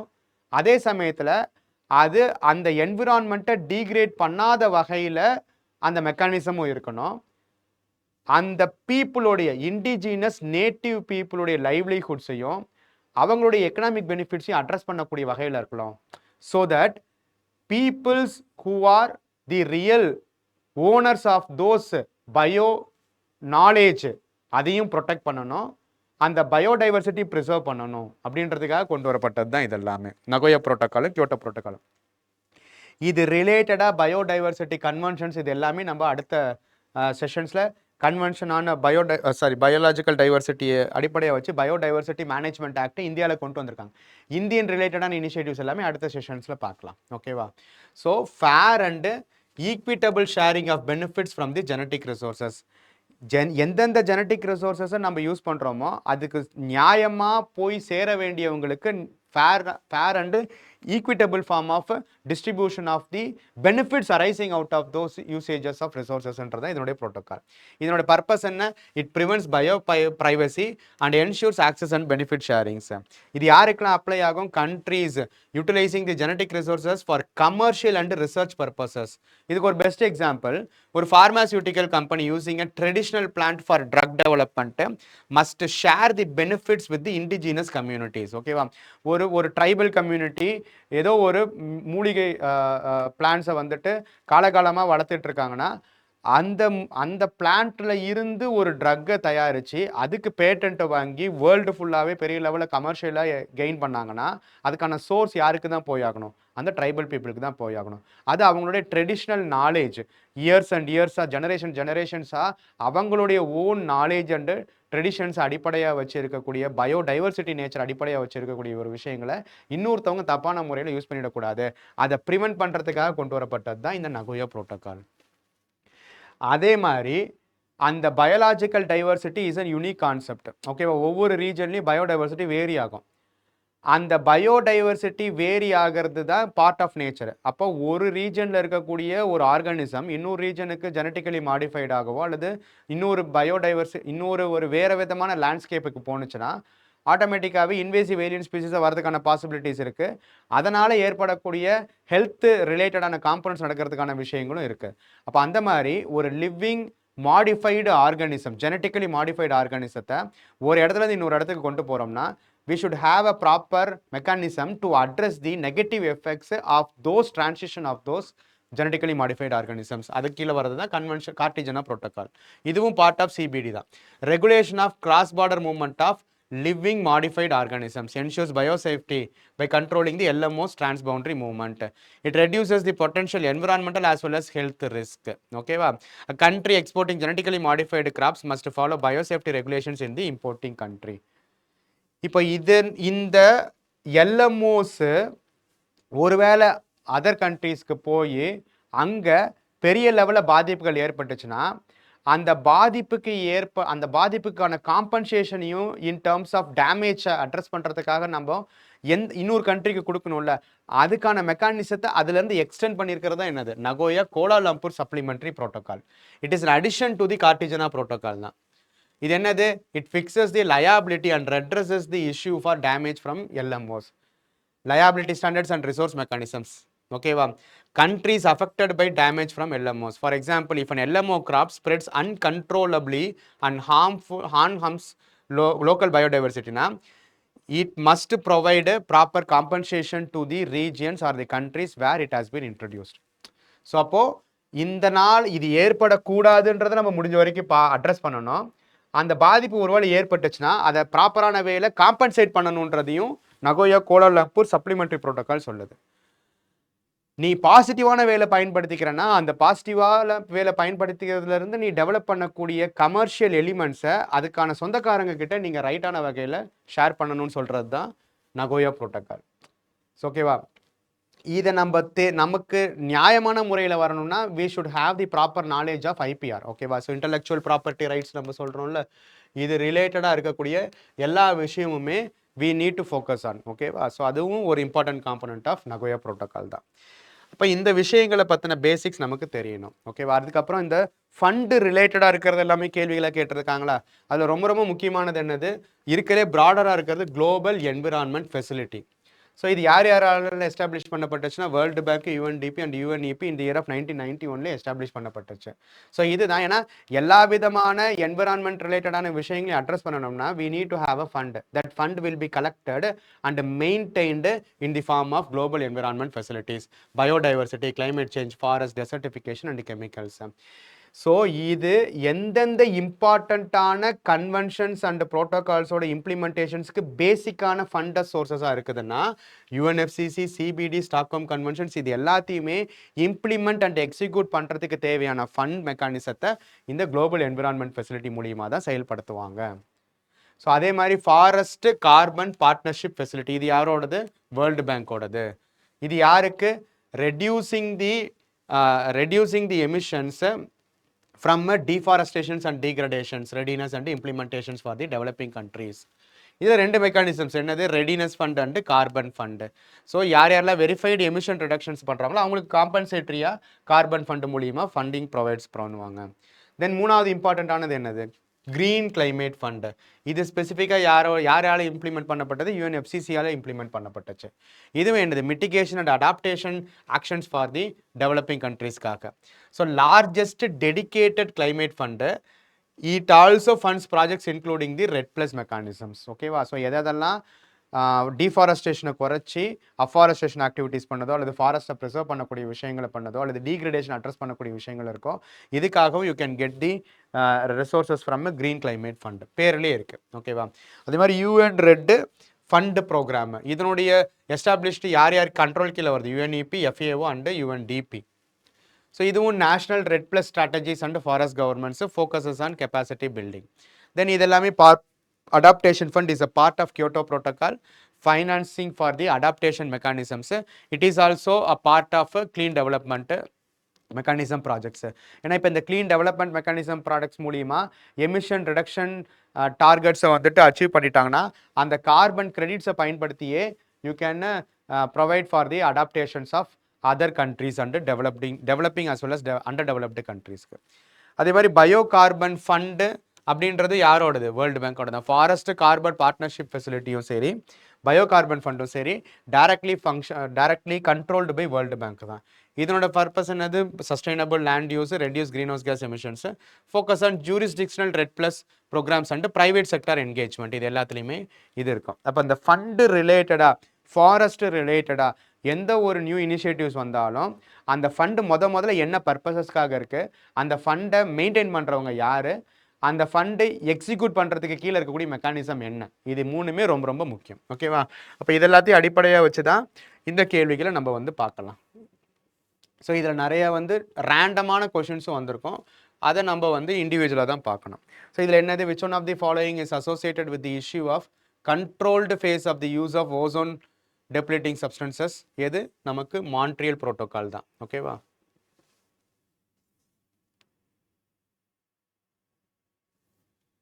ரைட். என்னது? ஓசோன் டெப்ளீட்டிங் சப்ஸ்டன்சஸை பற்றி பேசுறது என்னது? நமக்கு மான்ட்ரியல் புரோட்டோகால் தான். இந்த பிரெட்டன் வுட் கான்ஃபரன்ஸ் எது ரிலேட்டட்? நமக்கு establishment of the World Bank and IMF ரிலேட்டடாக இருக்கிறது. ஓகேவா? So Kyoto protocol and Nagoya protocols இது எல்லாத்தையுமே பார்த்துக்கணும். So which of the following protocols in 1987 for the production of ozone depleting substances? Again Montreal protocol தான்.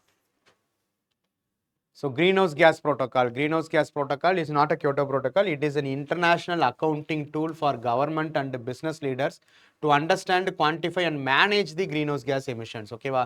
So இது ஒரு accounting tool. எவ்வளோக்கு எல்லாருமே கவர்மெண்ட்டு, பிஸ்னஸ் லீடர்ஸு இது எல்லாருமே எந்தெந்த செக்டார்ஸில் இருந்து எப்படிலாம் நம்மளுக்கு வந்து எமிஷன்ஸ் வந்துட்டுருக்கு, அந்த எமிஷன்ஸை வந்து எப்படி குளோபலாக டிஸ்ட்ரிபியூட் ஆகிட்டுருக்கு, தென் அதை அடிப்படையாக வச்சு how we can engage in carbon markets இதை பற்றின எல்லா விதமான டேட்டா பேஸஸையும் ப்ரொவைட் பண்ணக்கூடிய ஒரு ப்ரோட்டோகால் தான் க்ரீன் ஹவுஸ் கேஸ் ப்ரோட்டோகால். இதனோட அப்ஜெக்டிவ் என்ன? Understand, quantify and properly rationalized பேஸ்டான எமிஷன் ரிடக்ஷன் டார்கெட்ஸை அச்சீவ் பண்ணுறதுக்காக தான். குளோபல் க்ரீன் ஹவுஸ் கேஸ் எமிஷன்ஸை அச்சீவ் பண்ணுறதுக்காக தான். ஓகேவா? So which of the following is are correct? Proper design and effective implementations of UN REDD plus programmes can significantly. இதுக்கான meaning தெரிஞ்சிச்சுனாலே உங்களுக்கு ஆன்சர் தெரியுன்றதுல தான் இந்த கேள்வி கேட்டிருக்காங்க. ஸோ அப்போ ஆப்வியஸ்லி என்னது? இதனால என்னென்ன பெனிஃபிட்ஸ் நடக்கும்? Production of biodiversity, resilience of forest reductions, automatically it would results in poverty reductions. இது எல்லாமே ப்ராடரான கான்செப்ட்ஸ். அப்போ obviously it all related with the REDD plus objective and இம்ப்ளிமெண்டேஷன்ஸ்னால வரக்கூடிய outcomes. All the three are correct. Then with reference to forest carbon partnership facility, okay, forest carbon partnership facility, which of the following statements is are correct? இதை நம்ம பார்த்துருந்தோமா? It is a global partnership of governments, business, civil society and indigenous peoples. இது எல்லாரோட இதுவுமே. It provides financial aid to universities, individual scientists and institutions involved in scientific forestry research. ஓகேவா? So இந்த மாதிரியான provisions individuals வரைக்கும் போய் ஒரு institutions வரைக்கும் போய் மேஜரான ஃபண்டிங் மெக்கானிசம்ஸ் குளோபல் லெவலில் இருக்காது.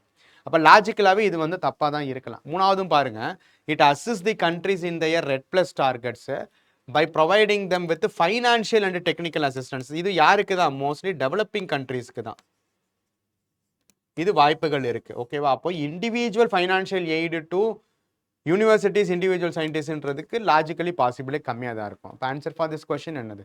Option C 1 and 3 only. 1 and 3 only. Then, with reference to New York Declaration on Forest, which of the following statements is are correct? It was first endorsed at the United Nations Climate Summit in 2014. Yes, இதில் தான் கொண்டு வரப்பட்டுச்சு. It endorses a global timeline to end the loss of forest. ஓகேவா? So இது ஒரு primary அப்ஜெக்டிவாக தான் சொல்லுது. It is a legally binding international declarations. Legally பைண்டிங்ன்றது ரொம்ப ரொம்ப கம்மியாக தான் இருக்கும். ஓகேவா? மீது எல்லாமே இந்த ஃபாரஸ்ட்டு மற்ற விஷயங்கள் எல்லாமே லீகலி பைண்டிங்காக இருக்கிறதுக்கு வாய்ப்புகளே இல்லை. அப்போ தேர்ட் ஸ்டேட்மெண்ட் டிஃபால்ட்டாகவே தப்பாயிடும். தேர்ட் எலிமினேட் பண்ணாலும் இது ரெண்டும் போயிடும். It is endorsed by the governments, big companies and indigenous communities. Yes, டெஃபினட்டாக இருக்கலாம். India was one of the signatories at its inception. ஓகேவா? ஸோ இந்தியா மேஜராக எந்த ஒரு விஷயத்துக்குமே ஒன் ஆஃப் தி சிக்னேட்ரிஸ் இன்செப்ஷன்ஸ் இருக்கிறதுக்கு வாய்ப்புகள் ரொம்ப ரொம்ப கம்மி. ஓகேவா? So answer for this question என்னது? Option A 1, 2, 1, 4. ஸோ அப்போது எந்த விதமான இனிஷியேட்டிவ்ஸ் வந்தாலுமே அந்த இனிஷியேட்டிவ்ஸை கொண்டு வந்ததில் இந்தியா ஒரு முக்கியமான ரோல் இருக்கா அப்படின்றத நம்ம பார்க்கணும். ஓகேவா? தென் the 16th Conference of Parties of CBD was held in எங்கே நடந்தது? காலி இன் கொலம்பியா. ஓகேவா? ஸோ அங்கே தான் நடந்தது. மீதி எல்லாமே நமக்கு வெவ்வேறு சிஓபிஸ் ஆஃப் UNFCCC நடந்த இடங்கள். இதை மட்டும் ஜஸ்ட்டு தெரிஞ்சுக்கோங்க. Miyawaki method is well known for. மியவாக்கின்றது என்னது? அர்பன் ஏரியாஸில், எஸ்பெஷலி அர்பன் ஏரியாஸில் குறைஞ்ச ஏரியாஸில் மோர் டென்சரான ஃபாரஸ்ட்டை, இது வந்து ஒரு ஜப்பான் மெத்தடு, மோர் டென்ஸான ஃபாரஸ்ட்டை வளர்க்க போகும்போது automatically it acts as a carbon sink, கார்பனை ஃபோட்டோசிந்தசிஸ் ப்ராசஸ் மூலிமா அப்சர்வ் பண்ணிடும். ஓகேவா? ஸோ அது என்னது? It is the creation of mini forest in the urban areas. Mini forest in the urban areas.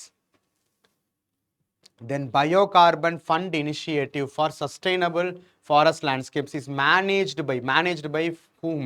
We are in பார்த்தோம், World Bank. Biocarbon Fund Initiative. Then with reference to Global Environment Facility, which of the following statements is correct? It serves as a financial mechanism for CBD as well as UNFCCC. இதுதானே correct? இதுதான் correct. ஓகேவா? So, it undertakes scientific research on global environmental issues at a global level. இது scientific research பண்ணுறது யார்? IPCC, Intergovernmental Panel on Climate Change தான் இந்த வேலையை பண்ணும். It is an agency under OECD to facilitate the transfer of technology and funds to underdeveloped countries with the aim to protect the environment. இப்படிலாம் கிடையாது. ஓகேவா? So global environment facility is a funding mechanism தான். Funding mechanisms which works under the ambit of various important organizations which addresses both biodiversity as well as climate change related targets. Then, which of the following statements regarding the Green Climate Fund is are correct? It is intended to assist the developing countries in adaptation and mitigation practices to counter climate change. So 99% அதோட அப்ஜெக்டிவை ரொம்ப சிம்பிளாக ஒரு ஸ்டேட்மெண்ட்டை வைப்பாங்க. அதை நீங்கள் ரொம்ப யோசிச்சு தப்பு பண்ணிடவே கூடாது. ஓகேவா? It is founded under the aegis of UNEP, ஓகேவா? UNEP, OECD, Asian Development Bank and world பேங்க்னு இத்தனை விஷயங்களை சொல்லியிருக்காங்க. இது எதுவுமே கிடையாது. ஓகேவா? It is founded under the aegis of UNEP மட்டும்தான். ஓகேவா? So green climate fund is founded under the aegis of UNEP மட்டும்தான். மீதி எல்லாமே நிறைய ஆர்கனைசேஷன்ஸ் இதுக்கு கீழே கொடுத்துருக்காங்க. ரைட்டா? ஸோ அப்போ second statement is wrong. Answer for this question என்னது? Option A 1 only. தென் அடுத்தது வந்து மீதி எல்லாமே நம்ம எப்படி வந்து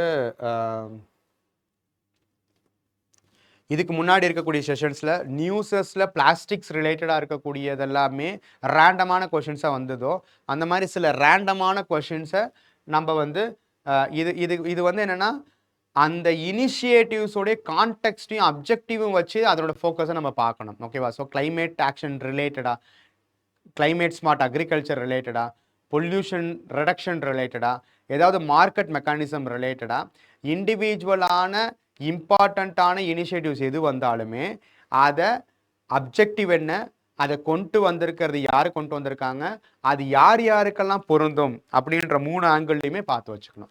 ஸோ இந்த கொஷின்ஸை டேரெக்டாகவே நம்ம சால்வ் பண்ணிகிட்டே போகலாம். ஓகேவா? ஏன்னா இதுக்கான ப்ராப்பர் டைரக்ட் சோர்ஸஸ் நம்ம ஒரு இடத்துலேருந்து பண்ண முடியாது. இது எல்லாமே அந்தந்த வருஷம் கரண்ட் அஃபேர்ஸில் இருக்கக்கூடிய நியூஸஸ். அப்போ அந்த கரண்ட் அஃபேர்ஸில் ப்ராப்பராக ஸ்டாட்டிக்காக எதிர்பார்க்க முடியாத ஏரியாஸ் தான் ஒரு இடத்துல கிளப் பண்ணியிருக்கு. இதை நீங்கள் கலெக்டிவாக பார்க்க போகும்போது இந்த வருஷம் நம்ம ப்ரிப்பேர் பண்ண போகும்போது எந்தெந்த ஏரியாஸ்க்கு நம்ம ஃபோக்கஸ் பண்ணணுன்ற நாலேஜ் இதுலேருந்து நம்ம டிரைவ் பண்ணிக்கலாம். ஓகேவா? இப்போ இது பாருங்கள், climate action tracker which monitors the emission reduction pledges of different countries is a what? பேர்லேயே இருக்குது, கிளைமேட் ஆக்ஷன் ட்ராக்கர். அப்போ ட்ராக்கர்னா என்னது? ட்ராக் பண்ணணும்னா என்னது? ஏதாவது ஒன்று எத்தனை பேர் எப்படி நடந்துட்டு இருக்காங்க, என்னென்ன விஷயங்கள் பண்ணிட்டு இருக்காங்கன்னு அதுக்கு ஒரு ட்ராக் ரெக்கார்டுன்னு சொல்கிறோம். அப்போ அது அந்த ட்ராக்கர்ன்ற வார்த்தையே எது கூட சம்மந்தப்பட்டதாக இருக்கும்? Database created by the coalition of research organisations. மீது எங்கேயுமே இந்த ட்ராக்கருக்கான மீனிங் இருக்கக்கூடிய வார்த்தைகளே கிடையாது. Wing of IPCC, committee under UN FCCC, agency promoted and financed by UNEP and world பேங்க்னு சொல்லியிருக்காங்க. ஓகேவா? ஸோ இது மட்டும்தான் டேட்டா பேஸை பேசுது. ஓகேவா? Then the common carbon metric. ஓகேவா? கார்பன் ரிலேட்டட் எது வந்தாலும் நம்ம நோட் பண்ணணும்னு சொல்லியிருந்தேன்னா காமன் கார்பன் மெட்ரிக். மெட்ரிக்ன்ற ஒரு வார்த்தை என்னவா இருக்கலாம்? மெட்ரிக்ன்றதும் அங்கே எப்படி நம்ம ட்ராக்கர் சொன்னோமோ metric is a sign of measurements. ஏதோ ஒரு மெஷர்மெண்ட்ஸை பற்றி தான் பேசுகிறதா இருக்கும். அப்போ என்ன போட்டிருக்காங்க? Assessing the carbon footprint of building operations around the world, enabling commercial farming entities around the world to enter carbon emission trading, enabling governments to assess the overall carbon footprint caused by their countries, assessing the overall carbon footprint caused by the use of fossil fuels by the world in a unit time. So ஒரே டைமில் ஓவராலாகவே எல்லாராலையுமே ஏற்படுத்தக்கூடிய fossil fuels assess பண்ணுறதுன்றது practically பாசிபிளே கிடையாது. அப்போ இது வந்து வரதுக்கான விஷயமே கிடையாது. Enabling government to assess the overall carbon footprint cost by their countries. அப்போது அசஸிங் அப்படின்ற ஒரு வார்த்தை தான் மெட்ரிக்ஸுக்கு ஈக்குவலபிளாக இருக்கும். இங்கே என்னது? Enabling the government to assess சொல்லியிருக்காங்க. அப்போ enabling commercial following entities around the world to enter the carbon emission ட்ரேடிங்கும் வராது. இதுக்கான பெஸ்ட்டு பாசிபிள் யூனிக்கான ஸ்பெசிஃபிக்கான ஆப்ஷன்ஸ்னால் ஏ மட்டும்தான் இருக்குது. ஓகேவா? ஸோ இதை ஒன்று தெரிஞ்சு நம்ம ஆன்சர் பண்ணலாம். தெரியல அப்படின்னா அட்லீஸ்ட்டு அதில் இருக்கக்கூடிய வேர்டிங்ஸை வச்சுட்டு நம்ம ஆன்சர்ஸை ட்ரேஸ் பண்ணணும். அதுக்காக தான் இந்த கொஷின்ஸ் எல்லாம் ஒரே இடத்துல போட்டிருக்கு. இது பாருங்க, as a result of the annual survey, the National Geographic Society and an international polling firm, GlobeScan, gave India top rank in GreenDex 2009 score. What is this score? It is a simple கேட்டிருக்காங்க. It is a measure of efforts made by different countries in adopting technologies for reducing carbon footprint. It is a measure of environmentally sustainable consumer behavior in different countries. It is an assessment of programs or schemes undertaken by different countries for improving the conservation of natural resources. Okay, by then assessment, it is a measure of environmentally sustainable consumer behavior in different countries. Consumer behavior related இருக்கிறது தான் GreenDex. ஓகேவா? So இது எல்லாமே ஒரு தடவை தான் வந்திருக்கும். அப்படின்னா என்னது? அதெல்லாம் அந்தந்த வருஷம் நியூஸில் இருக்கக்கூடிய விஷயங்களாக இருக்கும். Momentum for climate, climate neutral now, momentum for change, climate neutral now is an initiative of what? யாரோட இனிஷியேட்டிவ்ஸாக இருக்கிறதுக்கு? climate neutral, climate change, climate neutral change. இதை பற்றி பேசுறதுனா க்ளோசஸ்ட் ஆப்ஷனாக எது தான் இருக்கலாம்? UNFCC செக்ரட்டேரியட் தான். ஸோ அட்லீஸ்ட் இந்த மாதிரியாச்சும் கெஸ் எடுக்கணும். ஓகேவா? ஏன்னா ஐபிசிசி இது வந்து மோஸ்ட்லி இது ஒரு ரிசர்ச் மட்டும்தான் பேசும். அப்படி தானே நம்ம பார்த்தோம். இட் இஸ் அ ரிசர்ச் ஆர்கனைசேஷனாக மட்டும்தான் இருக்கும். ஓகேவா? இது பாருங்க, climate change, climate and clean air coalition to reduce short-lived climate pollutants is a unique initiatives of G20 group of countries. அதாவது not every time, most of the times ஒரு initiative by this institutions, organ of United Nations. This is led by this group அப்படின்னு சொல்கிறது mostly தப்பாக இருக்கும். ஓகேவா? At least தெரியலனா அந்த லாஜிக்லேயாச்சும் போங்க. So CCAC climate change and clean air coalitionன்றது it is not an initiative of G20 groups, it is an initiative of UNEP and some other countries and other developing countries. ஓகேவா? It is not an initiative of G20 countries. அப்போ first statement தப்பு. The CCAC focuses on methane, black carbon and hydrofluorocarbons. இது எல்லாமே என்னது? Short lived climate pollutants. Yes, இதுதான் correct. Answer for this question என்னது? Option B 2 only. So அதோட அப்ஜெக்டிவோ அல்லது அதை அட்ரஸ் பண்ணக்கூடிய விஷயங்களையோ மாற்ற மாட்டாங்க. ஆனால் அது யார் பண்ணுறாங்க, அது லீகலி பைண்டிங்கா, அதில் இந்தியா ஒரு பார்ட்டாக இருக்கா, இப்படின்ற இடத்துல தான் யூபிஎஸ்சி நிறைய தடவை மாற்றி வைப்பாங்க. ஓகேவா? இப்போ இந்த குரூப் இது பாருங்கள். அதே மாதிரி the climate group is an international non-profit organization that drives a climate action by building large networks and run them. ஒரு climate group சொல்லி அதனுடைய அப்ஜெக்டிவை சொல்லியிருக்காங்க. இப்போ ரெண்டாவது ஸ்டேட்மெண்ட் பாருங்கள். The International Energy Agency in partnership with the climate group launched a global initiative EP100. இந்த EP100ன்றது just for energy productivity.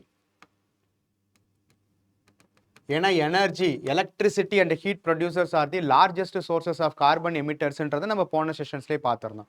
So அப்போ அந்த மாதிரி இருக்கக்கூடிய இந்த எனர்ஜியோடைய ப்ரொடக்டிவிட்டியை இன்க்ரீஸ் பண்ணக்கூடிய இனிஷியேட்டிவான EP100ல் கிளைமேட் குரூப்பு கூட பார்ட்னர்ஷிப்பாக இன்டர்நேஷ்னல் எனர்ஜி ஏஜென்சி இருக்கான்றதை கேட்டிருக்காங்க.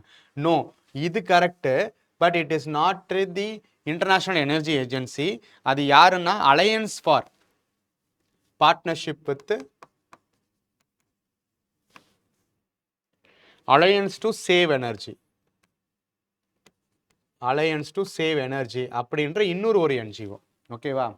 So EB brings together leading companies committed to driving innovation in energy efficiency and increase competitiveness while delivering on emission reduction goals. So ஒரு இனிஷியேட்டிவ்ஸை கொண்டு வரக்கூடிய ஆர்கனைசேஷனாக ஒன்று சொல்லிட்டாங்க, அந்த ஆர்கனைசேஷன் கூட இன்னொரு ஆர்கனைசேஷனை சொல்ல போகும்போது அங்கே தப்பு வைக்கிறாங்க. அப்ஜெக்டிவ்ல எப்பயுமே மாற்ற மாட்டாங்க. அதுதான் நம்ம பார்த்துருந்தோம். அப்போ 3 கரெக்டாக இருக்கு. Some Indian companies are members of EP100. Some Indian companies வரப்போகும்போது அது பாசிட்டிவாக தான் இருக்கலாம். இங்கேயும் கம்பெனியை வச்சு பேசிட்டாங்க. அப்போ 4லையும் சம் இந்தியன் கம்பெனிஸ் வந்திருக்கு. அப்போ 3, 4 சேர்ந்து வரணும். இதுவே ஒரு லாஜிக்கலாக நம்ம வைக்கலாமா? 3, 4 சேர்ந்து வரணும். அப்படின்னாலும் இந்த 2 எமிஷன்ஸ் இருக்கலாம். ஸோ இங்கே இன்டர்நேஷ்னல் எனர்ஜி ஏஜென்சி சொல்லியிருக்காங்க. இங்கே பாருங்க, international energy agency is the secretariat to the under 2 coalition. Under 2 coalition என்னது? அண்டர் 2னா என்னது? Reducing the temperature rise within 2 degree Celsius. அதை ரிலேட்டடாக தான். ஓகேவா? ஸோ இதுவும் என்னது? It is not the international energy agency, it is the climate group அப்படின்ற அந்த விஷயம்தான். ஸோ ஒரு ஆர்கனைசேஷனை வச்சு ஒரு இனிஷியேட்டிவ்ஸை வச்சுருந்தாங்கன்னா மோஸ்ட்லி தப்பு பண்ணுறாங்க. ஒரு இனிஷியேட்டிவ்ஸ் ரிலேட்டடாக 2 ஆர்கனைசேஷன்ஸை சொல்ல போகும்போது அதில் ஒன்று கரெக்டாக இருக்குது, ஒன்று தப்பாக இருக்குது. இந்த மாதிரியான அப்சர்வேஷன்ஸ் வச்சு we have to deal with that. அப்போ ஆன்சர் ஃபார் திஸ் கொஸ்டின் என்னது? Option B 1, 3 and 4 only. ஓகேவா? With reference to Global Climate Change Alliance, which of the following statements is are correct? It is an initiative of European Union. Mostly European union கொண்டு வரக்கூடிய initiatives UPSC கேட்குறாங்க. ஓகேவா? So அப்போ ஆப்ஷன்ஸில் European union இந்த initiative பண்ணியிருக்கிறதா இருக்குதுன்னா mostly ரைட்டாக இருக்குது. அது மட்டும் PYQஸை பார்க்கும் போது ஃபோக்கஸ் பண்ணுங்கள். It provides technical and financial support to targeted developing countries to integrate climate change into their development policies and budget. ஒரு அப்ஜெக்டிவை பேசுது, ஜெனரலாக பேசுது. அப்போ இந்த ஸ்டேட்மெண்ட் டெஃபினெட்லி கரெக்டாக தான் இருக்கலாம். இங்கே பாருங்கள், it is coordinated by world research institutes and world business councils for sustainable development. So இனிஷியேட்டிவாக ஒன்று சொல்லியிருக்காங்க, அது கோஆர்டினேட்டட் பை சம் அதர்னு சொல்லியிருக்காங்க. இதுக்கு முன்னாடி நம்ம பார்த்தோம், 2 ஆர்கனைசேஷன்ஸ் வரப்போகும்போது ஒன்று ரைட்டாக இருக்குது, ஒன்று தப்பாக இருக்குன்னு. ஸோ யூரோப்பியன் யூனியன் இங்கே ரைட்டாக இருக்குது, but it is not coordinated by WRI. ஓகேவா? So global climate change agency is mainly coordinated by food and agricultural organisation. ஓகேவா? ஸோ ஏன்னா இதுதான் வந்துட்டு மேஜராக அங்கே வந்து கிளைமேட் சேஞ்ச் ரிலேட்டடான பாலிசிஸ் அட்ரஸ் பண்ணுறதுக்கு ஹெல்ப்ஃபுல்லாக இருக்குது. It is not WRI. RI. The answer for this question is option A, 1 and 2 only. Then, which organization has enacted the nature restoration law to tackle climate change and biodiversity loss? Okay, இது இப்போ இந்த வருஷம் ரீசெண்டாக எடுத்தது. Enacted the nature restoration law to tackle climate change and biodiversity. யாரோடதுன்னா European யூனியனோட initiative. European யூனியனோடைய initiative தான் இது. ஓகேவா? Then இது பாருங்க. Which of the following statements is about CBAM, carbon border adjustment mechanism, is are correct? இதுவும் யாரோட initiative தான்? European யூனியனோடைய initiative தான். Carbon border area adjustment mechanism. These are an emerging set of trade policy tools to allow movement of carbon intensive economic activity from a jurisdiction having less stringent climate policy to a jurisdiction having stringent climate policy. அதாவது it is not a policy which allow, actually it restricts. ஓகேவா? So climate change create பண்ணக்கூடிய process அடிப்படையாக வச்சு எந்த ப்ராடக்ட்ஸை form பண்ணியிருந்தாலும், அதிக carbon emissions இருக்கக்கூடிய ப்ராடக்ட்ஸை ஃபார்ம் பண்ணியிருந்தாலும், அந்த ப்ராடக்டை இம்போர்ட் பண்ணுறத குறைக்கணுன்றதுக்காக கொண்டு வரப்பட்ட இனிஷியேட்டிவ் தான் இந்த சிபிஏஎம் இனிஷியேட்டிவ். ஸோ இது especially it is an initiative of European Union to restrict the inflow of carbon intensified products towards its nations. So இது நிறைய கான்ட்ரவர்சிஸ் வந்து even India is against this principles. ஓகேவா? அப்போ first statement தப்பாக சொல்லியிருக்காங்க. These policies are meant to increase the environmental effectiveness of the climate policies. Yes, அதனுடைய பாலிசிஸை எஃபெக்டிவ்னஸை increase பண்ணணும்னு கொண்டு வந்திருக்காங்க. But it has a controversial elements within it. Answer for this question என்னது? Option B 2 only. So European union ரிலேட்டடாக 3 questions நம்ம கண்டினியூஸாக பார்த்துருக்கோம்.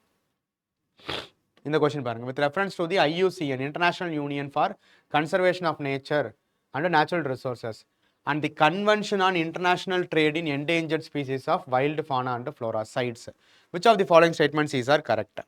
First statement என்ன சொல்லியிருக்காங்க? It is an organ of the United Nations and CITES is an international agreement between the governments ன்னு போட்டிருக்காங்க. கண்டிப்பாக கிடையாது. IUCN is an independent organization. It is not an organ of United Nations. கிடையாது. IUCN is itself an independent organization. Even வந்து இது வந்து it consist of governments, NGOs, then வந்து corporates, இப்படி சிவில் சொசைட்டி ஆர்கனைசேஷன்ஸ், இது எல்லாமே ஐயூசிஎனில் மெம்பராக இருப்பாங்க. IUCN runs thousands of field projects around the world to better manage natural environments. ரொம்ப ரொம்ப ஓப்பன் அண்டடாக ஃப்ரீயாக இருக்குது. அப்போ இந்த ஸ்டேட்மெண்ட் ரைட்டாக தான் இருக்கலாம். சில இடத்துல மட்டும் லீகலி பைண்டிங் கரெக்டாக வரும். எப்படி நம்ம வந்து UNCCD is a legally binding target, Montreal protocol is legally binding, அதே மாதிரி தான் சைட்ஸ். ஏன்னா இதெல்லாம் லீகலி பைண்டிங்காக வைக்கிறதுக்கான ப்ரொவிஷன்ஸ் அதனுடைய அப்ஜெக்டிவ்லேயே இருக்கும். ஸோ என்டேஞ்சர்ட் ஸ்பீசிஸை ட்ரேட் பண்ணக்கூடாது, அதன் மூலியமாக அதனுடைய நேச்சுரல் என்விரான்மெண்ட்லேயே அதை ப்ரொடெக்ட் பண்ணலாம் அப்படின்றதுக்காக கொண்டு வரப்பட்டதான் சைட்ஸு. அப்போ இதில் எப்படி ரிலாக்ஸேஷன்ஸ் இருக்கிறதுக்கு வாய்ப்புகள் இருக்கும். அப்போது இந்த மாதிரியான கன்வென்ஷன்ஸில் லீகலி பைண்டிங்னா மோஸ்ட்லி ரைட்டாக தான் இருக்கும். So is legally binding on states that have joined it, but this convention does not take place the national laws. அப்படின்னா என்ன அர்த்தம்? இந்த கன்வென்ஷனை சிக்னேட்டரியை வரதுனாலேயே it cannot replace the provisions of its own law. Even நம்ம என்ன பார்த்தோம்? வைல்ட் லைஃப் ப்ரொடெக்ஷன் ஆக்டோடைய ரீசன்ட் அமெண்ட்மெண்ட்டில் ஸ்கெடியூல்டு ஸ்பீசிஸ் அப்படின்னு எங்கெங்கெல்லாம் மென்ஷன் பண்ணியிருக்கோ அந்த species is also part of சைட்ஸில் சொல்லியிருக்கக்கூடிய species is automatically been protected under the wildlife protection act of 1972. அதுதான் ரீசன்ட் அமெண்ட்மெண்ட்டில் கொண்டு வந்திருக்காங்க. ஓகேவா? ஸோ அப்போ தேர்ட் ஸ்டேட்மெண்ட்டு ரைட்டு. அப்போ ஆன்சர் ஃபார் திஸ் கொஸ்டின் என்னது? Option B 2 1 3 only. ஓகேவா? தென் இது ஓரளவுக்கு நமக்கு எல்லாமே தெரிஞ்சது தான். The red books published by the IUCN contains the list of what? Endemic plants and animal species present in biodiversity hotspots. Biodiversity hotspot என்றது எதோட சம்பந்தப்பட்டது? Conservation international. நம்ம ஏற்கனவே பார்த்துருக்கோம். Conservation and international. பயோடைவர்சிட்டி ஹாட்ஸ்பாட்ஸ்னால் என்னது? வேர்ல்டுலேயே மொத்தம் 36 பயோடைவர்சிட்டி ஹாட்ஸ்பாட்ஸ் இருக்குது. ரொம்ப ரொம்ப எண்டமிக் ஸ்பீசிஸ் அதிகமாக இருக்கக்கூடிய ரீஜன்ஸாகவும் இருக்கும், ஹைலி டீக்ரடேஷனுக்கு உள்ளாக இருக்கக்கூடிய ரீஜன்ஸாகவும் இருக்கும். இந்தியன் ரீஜன்ஸில் மட்டுமே 4 பயோடைவர்சிட்டி ஹாட்ஸ்பாட்ஸ் இருக்குது. அது யார்? கன்சர்வேஷன் இன்டர்நேஷனல் தான் அதை ப்ரப்போஸ் பண்ணியிருக்காங்களே தவிர ஐயூசிஎனுக்கு அதுக்கு சம்மந்தம் கிடையாது. அப்போ red books, red data book அப்படின்றது எதற்கு சம்மந்தப்பட்டது? Threatened plants and animal species. இதில் தான் வல்னரபிள், என்டேஞ்சர்டு, கிரிட்டிக்கலி என்டேஞ்சர்டு இது எல்லாமே நம்ம வந்து பார்க்குறோம். என்டேஞ்சர்டு இது எல்லாத்தோடைய லிஸ்ட்டுமே ரெட் டேட்டா புக்ஸில் தான் இருக்கும். Potential sites for conservation of nature and natural resources in various countries கிடையாது. இது it is a list of only threatened plants and animal species. Answer for this question என்னது? Option B 2 only. Then which organization publishes the worldwide list of endangered species? Again பாருங்க, worldwide list of endangered species எதுவாக தான் இருக்கும்? IUCN. So இப்போ IUCN ரிலேட்டடாக அது எந்தெந்த புதுசான ஒரு இனிஷியேட்டிவ்ஸை கொண்டு வந்தாலும் அது எக்ஸாமில் கேட்டிருக்காங்க. ஓகேவா? Invasive species specialist group. Again பாருங்க, ஸ்பீசிஸ் இருக்கா? Invasive species specialist group that develops global invasive species database belongs to which one of the following organizations இருக்கலாம்? லாஜிக்கலாகவே கெஸ் பண்ணுங்க. ஸ்பீசிஸ் ரிலேட்டடாக இருக்கிறது எல்லாமே இது வரைக்கும் நம்ம ஐயூசிஎன் தானே பார்த்தோம். அப்போ இதுவும் என்னவா தான் இருக்கணும்? ஐயூசிஎன் தான், international union for conservation of nature.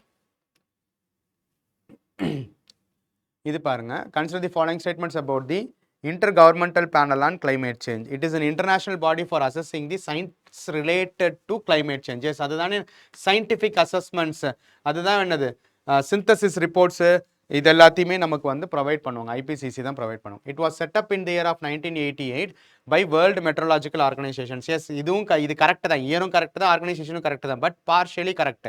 Partially கரெக்ட்னாலும் தப்பு கிடையாது. ஏன்னா IPCC is formed by both WNO as well as UNEP. ரெண்டு ஆர்கனைசேஷனும் சேர்ந்து தான் ஐபிசிசியை செட் பண்ணியிருக்காங்க. அப்போ செகண்ட் ஸ்டேட்மெண்ட்டும் கரெக்ட்.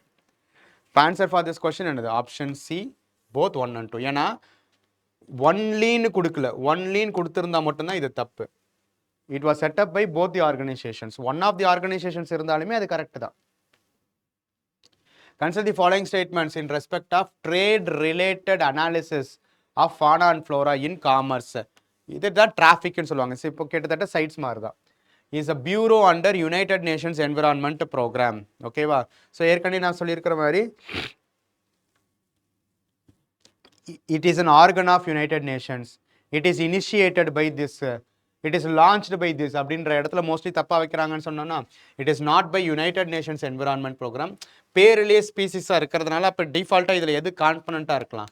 IUCN, அதுவும் plus WWF, world wild life fund. இது ரெண்டுமே இண்டிபெண்ட் ஆர்கனைசேஷன்ஸ். ஓகேவா? அதன் மூலியமாக கொண்டு வரப்பட்ட ஒரு இனிஷியேட்டிவ் தான் டிராஃபிக். ஸோ இனிஷியேட்டிவ்ஸ் மேலே தான் யூபிஎஸ்சி தப்பாக வைப்பாங்களே தவிர அப்ஜெக்டிவ்ஸில் மோஸ்ட்லி தப்பாக வைக்க மாட்டாங்கன்னு பார்த்தோமா?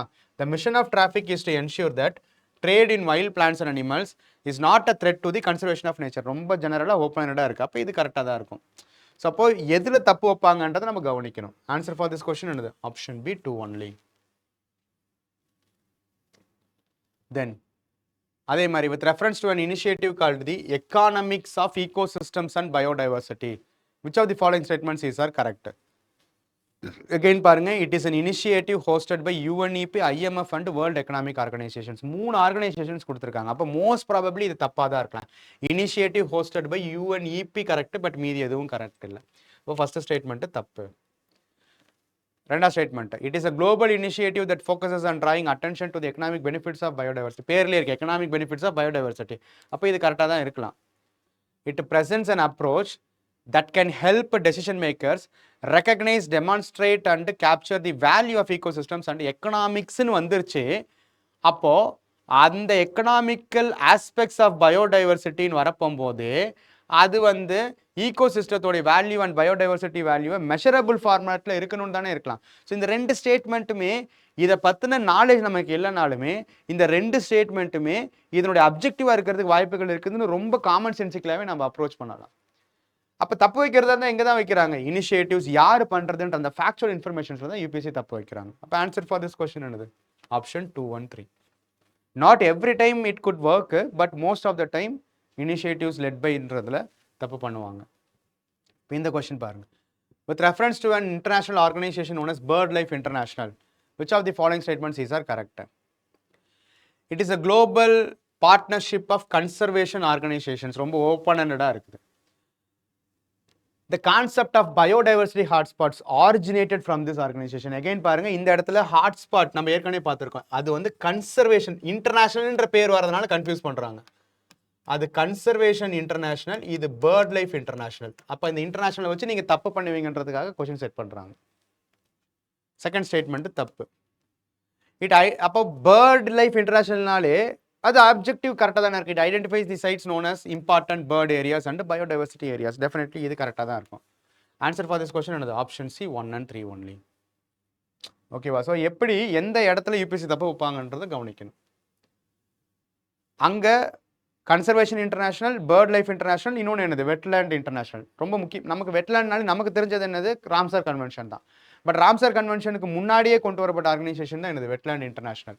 Which are the following statements is are correct? It is an intergovernmental organization formed by the countries which are signatories to the, இதெல்லாம் கன்ஃபியூஸ் பண்ணுறதுக்காக கொடுத்துருக்காங்க.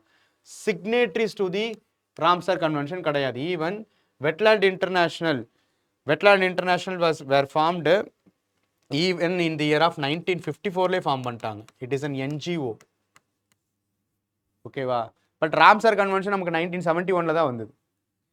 அப்போ இந்த ஸ்டேட்மெண்ட் டெஃபினெட்லி தப்பு. இட் ஒர்க்ஸ் அட், அப்போ அப்ஜெக்டிவ் மோஸ்ட்லி ரைட்டாக தானே வைப்பாங்க. It works at the field to develop and mobilise knowledge and use the practical experience to advocate for a better policies. ரொம்ப ஜெனரலாக ஓப்பனடாக இருக்குது. இப்போ ஆன்சர் ஃபார் திஸ் கொஸ்டின் என்னது? ஏ தப்பு, பி ஆப்ஷன் பி 2 ஒன்லி. ஃபர்ஸ்ட் ஸ்டேட்மெண்ட் தப்பு, ரெண்டாவது statement மட்டும் ரைட்டு. ஓகேவா? இப்போ பாருங்க, with reference to the Global Alliance for Climate smart Agriculture. ஓகேவா? Climate smart agriculture is an outcome of the climate summit held in Paris 2015 சொல்லியிருக்காங்க. இது கிடையாது. நம்ம ஏற்கனவே பார்த்த மாதிரி UN climate summit held in New York 2014. ஓகேவா? ஸோ நியூயார்க்கில் நடந்த 2014 UN climate summitல தான் இதை கொண்டு வந்திருக்காங்க. Membership of GACSA does not create any binding obligations. ஓகேவா? ஆக்சுவலி இது correct. India was instrumental in the creation of GACSA. India was signatory and contributed to the initiative of our organization. கேட்டதாங்க, இதுவும் கிடையாது. Answer for this question என்னது? Option B 2. ஓகேவா? Climate smart அக்ரிகல்ச்சர்ன்ற கான்செப்ட்ல questions நிறைய முறை வந்திருக்கு. இந்த கொஸ்டின் பாருங்க. In the context of India's preparation for climate smart agriculture. So different types of climate smart agriculture நம்ம ஜாகிரஃபியோட அக்ரிகல்ச்சர் டாபிக்ஸில் பார்த்துருந்தோம். ஓகேவா? Vertical farming, permaculture, mulching, zero tillage, இது எல்லாத்தையுமே நம்ம பார்த்துருந்தோம். So consider the following statements. The climate smart village approach in India is a part of a project led by the climate Change Agriculture and Food security and International Research Organization Programme. ஆக்சுவலாக இது correct தான். ஓகேவா? The project of CCAFS is carried out under the consultative group on international agricultural research headquartered in France. இதுவும் correct தான். The International Crops Research Institute for the Semi-Arid Tropics in India is one of the, mostly இந்த one of தின்னு வர இடத்துல mostly ரைட்டாக தான் வைப்பாங்க. One of the CJR's research centres. அப்போது இங்கேவே one of the research centres சொல்லிட்டாங்கன்னா இதுக்கு சப்ளிமெண்ட் பண்ணக்கூடிய ஸ்டேட்மெண்ட்டாக தான் ஃபர்ஸ்ட் ஸ்டேட்மெண்ட் இருக்கும். அப்போ ஒரு ஸ்டேட்மெண்ட்டுக்கு இன்னொரு ஸ்டேட்மெண்ட்டுக்கு சப்ளிமெண்ட்டாக இருக்கும். ஆன்சர் ஃபார் திஸ் கொஸ்டின் என்னது? All the 3. So climate smart ரிலேட்டடாக, கிளைமேட் ஆக்ஷன் ரிலேட்டடாக எந்த விஷயங்கள் நியூஸில் இருந்தாலும் அதை ஃபோக்கஸ் பண்ணிக்கணும். ஓகேவா? Which one of the following is the correct description of 100 million farmers. ஓகேவா? ஸோ இது என்னது? இதுவும் நியூஸில் இருந்தது தான். It is a platform for accelerating the transition towards food and water systems and that are net zero carbon, nature positive, that AIIMS to increase the farmers resilience. ஓகேவா? So இதுதான் correct. Answer for this question என்னது? Option A. ரைட்டா? So the sixth extinction is often mentioned in the news in the context of the discussion of what? இது வந்து நியூஸில் இருந்துச்சு. அப்போது அந்த ஐபிசிசியோட சிந்தசிஸ் ரிப்போர்ட், அசஸ்மெண்ட் ரிப்போர்ட்டுன்னு சொல்லுவாங்க. அது 6th ரிப்போர்ட் வந்தப்போ இதை தான் சொல்லியிருந்தாங்க. இது வரைக்கும் 5 தடவை மாஸ் எக்ஸ்டிங்ஷன்ஸ் வேர்ல்டில் நடந்திருக்கு. அதனோட ஆரிஜின்லேருந்து 6ஆவதாக நடக்க போகிற ஆரிஜின் யாரால் மட்டும் தான் நடக்க போகுது? மேன்கைண்ட், ஹியூமன் ஆந்த்ரோபோஜெனிக் ஆக்டிவிட்டீஸ்னால தான் நடக்க போகுது. Mankind's over exploitations and misuse of natural resources fragmentations and loss of natural habitats, destruction of ecosystems and pollutants. இதுதான் 6th mass extinction and it is approaching at a very faster scale. ஓகேவா, நம்ம கம்ப்ளீட்டாக என்விரான்மெண்ட்டை degrade பண்ணிட்டு இருக்கிறதுனால. ஓகேவா, so இது எல்லாமே ரேண்டமாக வந்திருக்கக்கூடிய கேள்விகள். பட் அதுலேருந்து நம்ம எடுத்துக்க வேண்டிய அவுட்கம் என்ன, நம்ம என்னென்ன கான்டெக்ட்ல நியூஸில் பார்க்குறோமோ அல்லது ஏதாவது ஒரு இயர் லாங் மேகசின்ஸில் பார்க்குறோமோ அதை எந்தெந்த ஆங்கிளில் பார்க்கணுன்றதுக்காக தான் இதெல்லாம் ஒரு இடத்துல போட்டது. ஓகேவா, மீது எல்லாமே நம்ம ஏதாவது ஒரு கேட்டகரி கீழே ஒரு குரூப்புக்கு கீழே நம்ம அகாமடேட் பண்ணி நம்ம ட்ரேஸ் பண்ணலாம். பட் இது எல்லாமே கரண்ட் அஃபேர்ஸ் சென்ட்ரிக்காக வரக்கூடிய ஆர்கனைசேஷன்ஸ், நியூஸில் இருக்கிறத வச்சு ஆர்கனைசேஷன்ஸ். ஆனால் நியூஸில் இருக்கிறதுல எல்லாத்தையுமே பார்க்க முடியாது, எதை எந்தெந்த கான்டெக்ட்ல பார்க்கணுன்றதுக்காக தான் இதை அரேஞ்ச் பண்ணியிருக்கிறது. ஸோ இப்போ அதை தாண்டி இருக்கக்கூடிய ஆர்கனைசேஷன்ஸை பார்த்தோன்னா ஒரு பேசிக்கு, அது ரிலீஸ் பண்ணக்கூடிய ரிப்போர்ட்ஸை பார்த்தோன்னா ஒரு ஒரு ஒரு கலெக்டிவ் ப்ரீஃபிங் தான் இது. So United Nations Environment Programme அது எப்போ நம்ம முன்னாடியே பார்த்தோமா 1972 ஸ்டாக்ஹோம் சம்மிட்லோடைய ரிசல்டண்ட்டாக இதை ஃபார்ம் பண்ணாங்க. இதனுடைய ஹெட் குவார்ட்டர்ஸ் எங்கே இருக்குது, இது நைரோபி, கென்யாவில் இருக்குது. ஸோ இதனுடைய இம்பார்ட்டண்ட்டான கீ ரிப்போர்ட்ஸ் எதெல்லாம் பார்த்தீங்கன்னா Global Environment Outlook, emission gaps report, adaptation gaps report, இது எல்லாத்தையுமே இவங்க ரிலீஸ் பண்ணுவாங்க. அடுத்தது ஐயூசிஎன் பார்த்தோமா 1948 ஃபார்ம் பண்ணப்பட்டது. Largest conservation networks, headquarters is in Switzerland. It is an organ of யூஎன்னு கேட்டிருந்தாங்களா, கண்டிப்பாக கிடையாது. இதுதான் என்னது IUCN red list of threatened species, world heritage outlook, இது எல்லாமே இது பண்ணுவாங்க. ஐபிசிசி ஃபார்ம்டு பை WMO 1988 கொடுத்துருந்தாங்க. It is formed by WMO and UNEP. அதோட பர்பஸ் என்னது, scientific assessment on climate change. அது என்னென்ன ரிப்போர்ட் கொடுக்கும், assessment report AR1 to AR6, special reports அப்படின்றதையும் இது ரிலீஸ் பண்ண, சயின்டிஃபிக் அசஸ்மெண்ட்ஸ் ரிப்போர்ட்ஸ் அது எல்லாத்தையுமே ஐபிசிசி தான் கொடுக்கும். அப்புறம் convention on international trade of endangered species CITES 1973 it regulates trade in endangered species. Annual reports on trade, CITES appendices, இது எல்லாத்தையுமே இதுதான் ரிலீஸ் பண்ணும். டிராஃபிக் பார்த்தோமா IUCN அண்ட் WWF இது ரெண்டும் சேர்ந்தது. Monitors the illegal wildlife trade reports and market surveys. Bird life international's 1922 form பண்ணியாச்சு. Identify important bird life areas. Then partner for IUCN red list. State of the world's birds ரிப்போர்ட்ஸை bird life international தான் கொடுப்பாங்க. அப்புறம் இது ஒரு இம்பார்ட்டண்ட்டான independent organisation WWF, founded in 1961. Wildlife, forest, climate and initiated the earth hour. Living planet report, wildlife crime score card, இது எல்லாத்தையுமே இவங்க தான் ரிலீஸ் பண்ணுவாங்க. தென் வெட்லேண்ட் இன்டர்நேஷனல் வேறு, ராம்சர் கன்வென்ஷன் வேறு. வெட்லேண்ட் இன்டர்நேஷனல் நான் ஏற்கனவே சொன்ன மாதிரி focuses on wetland conservation globally. It supports Ramsar. Okay, but it is not an organisation which is established under Ramsar. So global wetland outlook, wetland and water management reports, இது எல்லாமே wetland international தான் provide பண்ணுவாங்க. அப்புறம் நமக்கு ஏற்கனவே பார்த்த மாதிரி conservation international 1987 இதுதான் பயோடைவர்சிட்டி ஹாட்ஸ்பாட்ஸை கொண்டு வந்திருக்காங்க. Biodiversity hotspot reports and planetary health reports. அப்புறம் food and agriculture organisations. So இது ஒரு UN agency, food security and supports UN reduced emissions from degradations and deforestations. State of the world forest, state of the world's fisheries and aquaculture, SOFA and SOFIA, இது ரெண்டையுமே release பண்ணுறது யார், food and agriculture organisations தான். தென் ஃபைனலாக இம்பார்ட்டண்ட்டான conventions. இந்த கன்வென்ஷன்ஸை பற்றி நம்ம ஒரு ப்ரீஃபிங் பார்த்துடலாம். Basel convention is dealing with transboundary movements of hazardless waste and disposals. adopted in 1988, especially hazardous வேஸ்ட்டை ரெகுலேட் பண்ணுறதுக்கும் மானிட்டர் பண்ணுறதுக்கும் கொண்டு வரப்பட்ட கன்வென்ஷன். தென் ராட்டர்டாம் கன்வென்ஷன், இது என்னது, அந்த மாதிரியான ஹசார்டஸ் வேஸ்ட் கெமிக்கல்ஸ் அண்ட் பெஸ்டிசைட்ஸை இன்டர்நேஷனல் ட்ரேடில் யூஸ் பண்ண போகும்போது அதனுடைய இம்பேக்ட்ஸ் அண்ட் எஃபெக்ட்ஸாக என்னென்ன பாசிபிலிட்டிஸ் இருக்கணுன்றதை இன்னொரு கண்ட்ரிக்கு டிரான்ஸ்போர்ட் பண்ண போகும்போது இட் ஷுட் பி ப்ராப்பர்லி இன்ஃபார்ம்டாக இருக்கணுன்றது தான் ப்ரையர் இன்ஃபார்ம்டு கன்சென்ட் ப்ரொசீஜர். அவங்களோட கன்சென்ட் வாங்கினதுக்கு அப்புறம் தான் you can trade those products. ஓகேவா, so controls traders of hazardous chemicals and pesticides, இது எல்லாத்தையுமே. அப்புறம் இது நம்ம ஏற்கனவே பார்த்துருக்கோம். பெர்சிஸ்டன்ட் ஆர்கானிக் பொல்யூட்டன்ஸ் ரிலேட்டடாக கொண்டு வரப்பட்டது தான் இந்த ஸ்டாக்ஹோம் கன்வென்ஷன்ஸ். அதில் வேர்ல்டு லெவலில் பேன் பண்ணப்பட்ட பெஸ்டிசைட்ஸ் எதெல்லாம், ரெஸ்ட்ரிக்ட் பண்ணப்பட்ட பெஸ்டிசைட்ஸ் எதெல்லாம்ன்றதையும் நம்ம பார்த்துருந்தோம். So dichlorodiphenyltrichloroethane is a restricted pesticide under Stockholm Convention. Then World Heritage Conventions, UNESCO Convention of 1972 protects World Heritage Sites. Then Ramsar Convention on Wetlands 1971 ஈரான்ல protects wetlands of international importance. இதுதான் என்ன மான்ட்ரக்ஸ் record. ஓகேவா, மான்ட்ரக்ஸ் ரெக்கார்டை hold பண்ணியிருக்கோம்.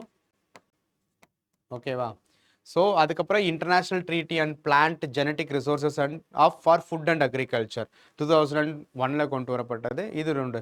இது என்னது? Bonn convention, convention on conservation of migratory species of wild animals, birds and wild animals. அது especially ஏன்னா டிரான்ஸ் பவுண்ட்ரிஸை ஃபிசிக்கல் பொலிட்டிக்கல் பவுண்ட்ரிஸ் இருக்கலாம், ஆனால் நேச்சுரல் பவுண்ட்ரிஸை தாண்டி மைக்ரேட்டரி ஸ்பீசிஸ் ஒரு இடத்துல இன்னொரு இடத்துக்கு வரப்போகும்போது அதை ப்ரொடெக்ட் பண்ணுறது குளோபலோடைய ரெஸ்பான்சிபிலிட்டிஸ். அதுக்காக கொண்டு வரப்பட்டது CMS. It is otherwise called as Bonn Convention in year of 1979. Protects migratory species across the countries. அது டர்ட்டில்ஸாக இருக்கலாம், பேர்ட்ஸாக இருக்கலாம், இந்த மாதிரி எதுவாக வேணாலும் லார்ஜர் லெவலில் மைக்ரேட் பண்ணக்கூடியதாக இருக்கலாம். Then finally we have already discussed about the mercury in very detailed form. அதுக்காக கொண்டு வரப்பட்ட கன்வென்ஷன் தான் இந்த Minamata conventions, regulating mercury emissions and releases globally. ஓகேவா? ஸோ இந்த செஷன் வந்து இம்பார்ட்டண்ட்டான இது வரைக்கும் கேட்கப்பட்டிருக்கக்கூடிய குளோபல் என்விரான்மெண்டல் இனிஷியேட்டிவ்ஸும் அண்ட் கன்வென்ஷன்ஸை பற்றியும் நம்ம வந்து ஃபோக்கஸ் பண்ணணும். அதுலேயும் எஸ்பெஷலி யூஎன்எஃப்சிசியோடைய சிஓபியில் இருக்கக்கூடிய எலிமெண்ட்ஸ் கண்டினியூஸாக கொஷின்ஸாக வந்துக்கிட்டே இருக்குது. ஓகேவா? ஸோ அதை தாண்டி கரண்ட் அஃபேர்ஸில் நம்ம ஃபோக்கஸ் பண்ண வேண்டிய ஏரியாஸும் ஸ்டாட்டிக்கில் இம்பார்ட்டண்ட்டான ஆர்கனைசேஷன்ஸோட இனிஷியேட்டிவ்ஸையும் 3 ஆங்கிளில் பார்த்துக்கணும். எதெல்லாம் எல்லா ஆங்கிள்லையும் பார்க்கணும், எதெல்லாம் கரண்ட் அப்டேட்ஸோட பார்க்கணும், எந்தெந்த ஏரியாஸ் நியூஸில் வந்துச்சுன்னா அதை என்னென்ன கான்டெக்ட்ஸில் பார்க்கணுன்றது எல்லாத்தையுமே கலெக்டிவாக புரிஞ்சுக்கிட்டா மட்டும்தான் இந்த ஏரியாஸ் நம்மளால் ப்ரிப்பேர் பண்ண முடியும். எல்லாத்தையுமே நம்மளால் எக்ஸாக்டாக ப்ரெடிக்ட் பண்ண முடியாது அல்லது ஐடென்டிஃபை பண்ண முடியாது. பட் மேக்ஸிமம் இதிலிருந்து நீங்கள் வந்து கொஷின் அப்ரோச் பண்ணுற விதத்துலேருந்து நீங்கள் அப்ஜெக்டிவ் எடுத்துக்கிட்டிங்கன்னா you can get good marks compare to the other fellows. ஓகேவா? ஸோ இது ரிலேட்டடான எல்லா சோர்ஸஸையும் ஐடென்டிஃபை பண்ணி பார்த்து ப்ரிப்பேர் பண்ணுங்கள். ஒரு கரண்ட் அஃபேர்ஸ் டாக்குமெண்ட்டை பார்த்தீங்கன்னா அது எந்த ஆங்கிளில் பார்க்கணும், என்னென்ன அதுலேருந்து நோட்ஸ் எடுக்கணுன்றது இதுலேருந்து நீங்கள் அவுட்புட்டாக எடுத்துக்கணும். ஓகேவா? இதோட இந்த செஷன் முடிவுக்கு வருது. Thank you friends.